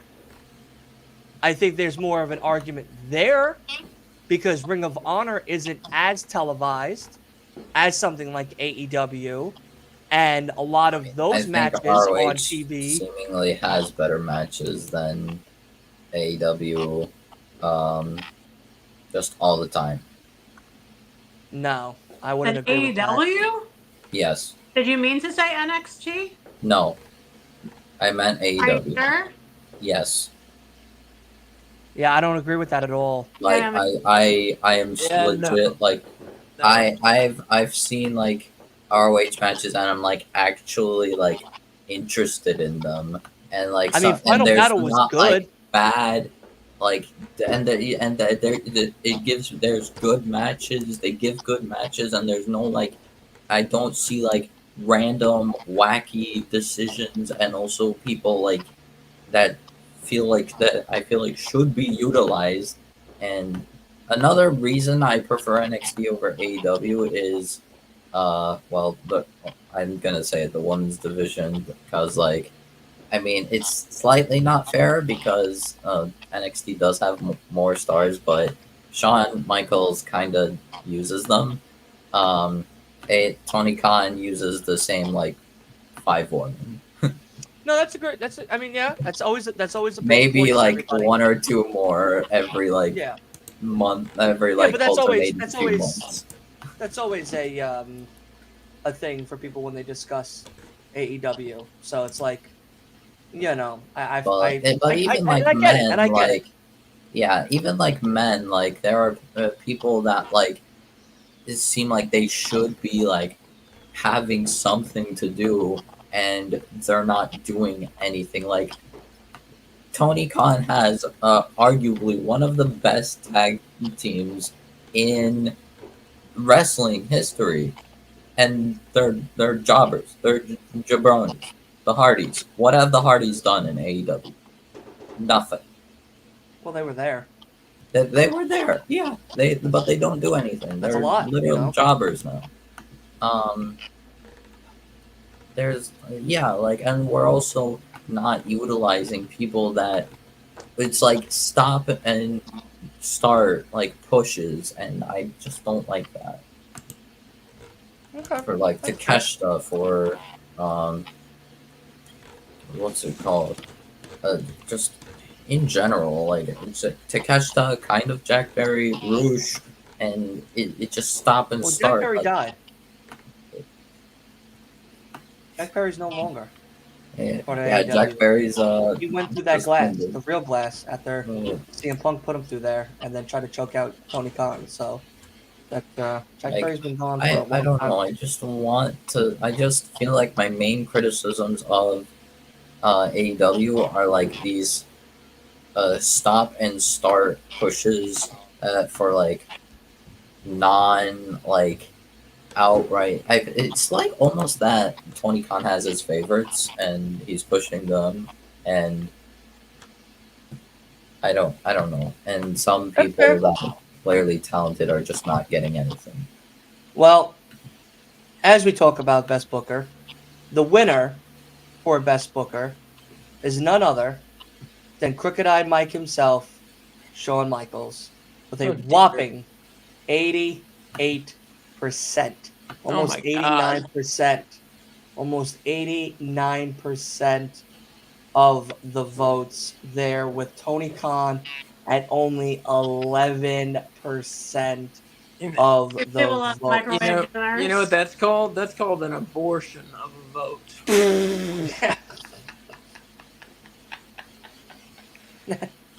And then Yeah, that's, votes is crazy. Shawn Michaels Yeah. would be very against that. He's uber Christian. I know. Yeah, well, they definitely killed Tony Khan on that one for sure. But hey, 2024 has begun. And we have a lot of new wrestling to get into. I just want to say again, thank you to all of you amazing people that have helped create such a memorable 2023 year. I think we've had a lot of fun, a lot of laughs. I think Wolf has moved into 4 different locations throughout his years here on Last Week of Wrestling podcast. But he finally made his way back home to Julia's house, which is nice, which is good. He's home now with wifey, which is good. I'm But excited for this week. This week is seemingly crazy for wrestling. We have yep, tomorrow's day 1. day 1. Friday is NXT New Year's Evil, Dynamite, New Year's Smash, or whatever. Now it's Revolution. Or if that already happened, then whatever. But No, New Year's Revolution. yeah, New Year's Revolution on Friday, but Dynamite I think is called New Year's Smash. No, that's done. Oh, Already okay. did that. Oopsie. Already did that. No, you're good. You're good. But we are going to end it here. If there's anybody that wants to say a couple of things before we leave, I know No Bones has, I think, a retro watch along coming up soon. We'll get to that in a second. Leo probably has some stuff to talk about. I don't know what happened to his shirt and outfit that he was wearing. He was looking so good. Now he looks disheveled on television. Unbelievable. Sorry. Okay, it's all right. I took the tie off. Well, somewhat. Kind of just untied the tie. It was starting to choke me out. Yeah, but yeah, thank you, of course, to everybody that came and hung out with us, enjoyed 2023. We have a lot of big pay-per-views we're going to be covering, a lot of new things we're going to be covering on the channel. So we're going to be covering the TNA pay-per-view, Hard to Kill, this month, and, of course, Royal Rumble. This Saturday, I will not be doing Collision because I will be House of Glory. So I will not be able to do the Collision watch along with all of you great people. So if I don't know, we'll figure out who's going to be doing a watch along for that. But we are doing Dynamite, and we are doing Friday Night SmackDown, New Year's Revolution, and Rampage this Friday. And then, of course, this Thursday is the podcast, but everything is changing come the following week, as the schedule is going to be going Tuesday through Sunday, which means Tuesdays and Sundays will be podcast days, maybe some other fun things in between, as well as every Thursday will be fun, either predictions or interviews or a whole bunch of other things that we have lined up for you here at the Last Week of Wrestling podcast. Of course, all the watch-alongs, pay-per-views, WWE, AEW, TNA, Ring of Honor, all of that is going to be happening here as well. And I'm so excited. Rampage, exactly, Chris. You're there, buddy. We're going to be doing a whole bunch of stuff for the new year. But let's get to Asa as he wants to talk about retro watch along of the 2024. Asa, take it away. Well, just real quick, one thing. Our weekly show, AEW Weekly, is Mondays at 6 p.m. on our YouTube channel, No Bones About Wrestling. So check that out tomorrow, 6 p.m. No Bones About Wrestling.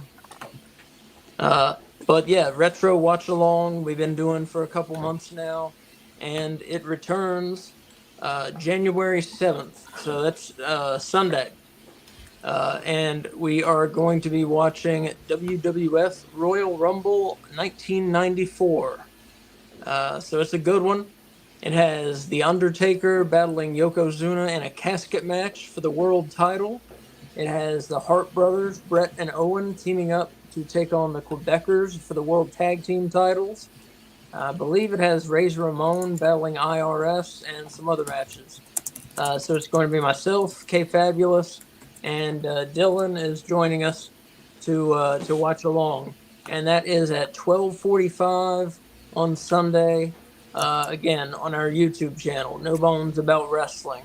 So come at 12:45, and we'll talk about the card a little, and then we'll start the show right at 1 p.m. So come Awesome. join us Sunday, 12:45. Awesome. Leo, do you have anything you want to say about this week going forward for the new year? Any content you want to talk about? Definitely been saying I'm going to be pushing more TNA on my channel. I'll be doing a lot more TNA. Anything TNA wise, whether if it's a reaction video to the live streams, I'll be live streaming TNA pay-per-views. I'm still debating if I'm going to do that weekly shows. I might do like a week, the weekly shows. I'm still debating on that, like I said. But definitely the pay-per-views. Anything like a new signing, Bless you. anything big happening in TNA, what if it's a new signing or whatever the case is, you'll get it on my channel. So definitely be on the lookout for that. Still gonna be doing my stuff like I've been doing. More streams. I'm gonna be streaming a lot more for what if it's Raw, SmackDown, NXT, whatever it is. I'm gonna be streaming a lot more this year compared to this year because this past year I only did like pretty much AEW for the most part, and then like the WWE pay-per-views. But definitely like the weekly shows, I'm gonna stream a lot more of. So definitely be on the lookout for that as well. Okay. Wolf, is there anything you want to say?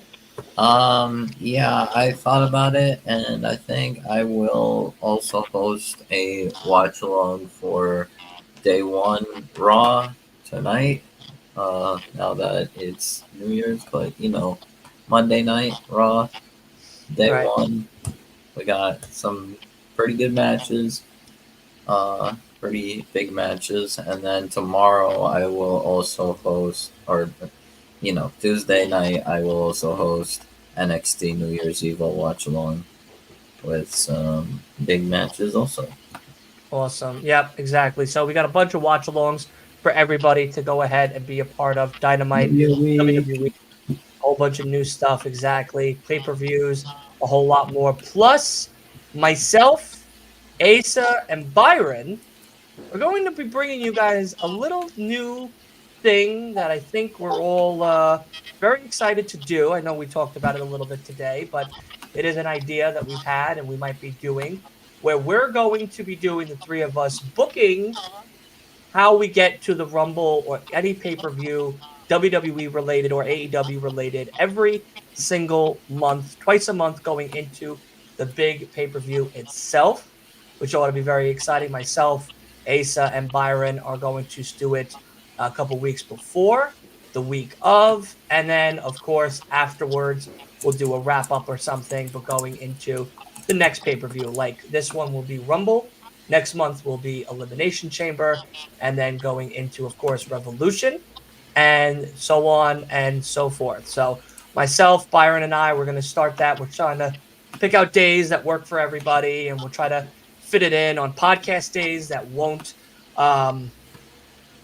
affect the podcast schedule. So that way, if there's topics to cover, we'll do it for a different day, or we'll just I'll take the definitely topics join you and for move that. it to a different day as well. So that way we could still cover those topics. But otherwise, that is something that we're going to try out and do, because I know we've always talked about doing our own wrestling promotion. So now we will put these choices to the polls, and at the end of the month going into that pay-per-view, we will vote and see if the fans voted with us or against us on the booking decisions that we chose for the pay-per-views. So very exciting stuff. A lot of new things happening in the new year as well, like I said. So just a little small taste of what's happening. Plus, I'm going to be doing one of the outros for tonight, which is one of the new ones of 2024, since now it is 2024. I figured it'd be nice to end the year off with something new to start the new year off. But before that, I just want to say again, thank you to everybody. I love my internet family. You guys have been amazing people. I cannot wait to see what you all create, and many, many amazing wishes and best wishes to you and your family throughout this holiday right now, because guess what? It's over. Okay? So no more nothing. No more sleeping, Leo, all day long. It's time to fucking work. All right? Stop house hopping. I go Wolf. back on Pick a Tuesday. location. and let's keep working. All right, it's time to fucking get going, and we're gonna have a great 2024, and maybe, just maybe, we might all be at a press conference near you. It is possible. We might make it possible. I'm gonna join you for those videos you just said you were talking about for the Rumble. I No. want to join you for that. I don't want to No. join them. No. Maybe. We'll see.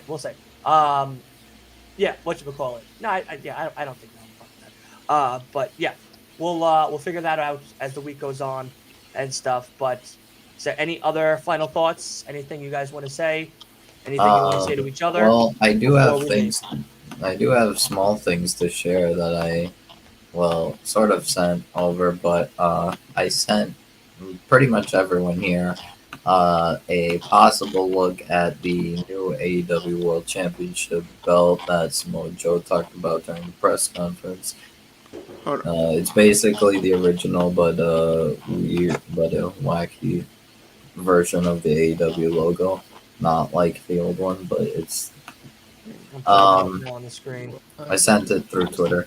Also, MJF no longer appears on the AEW roster page. What is that? Website.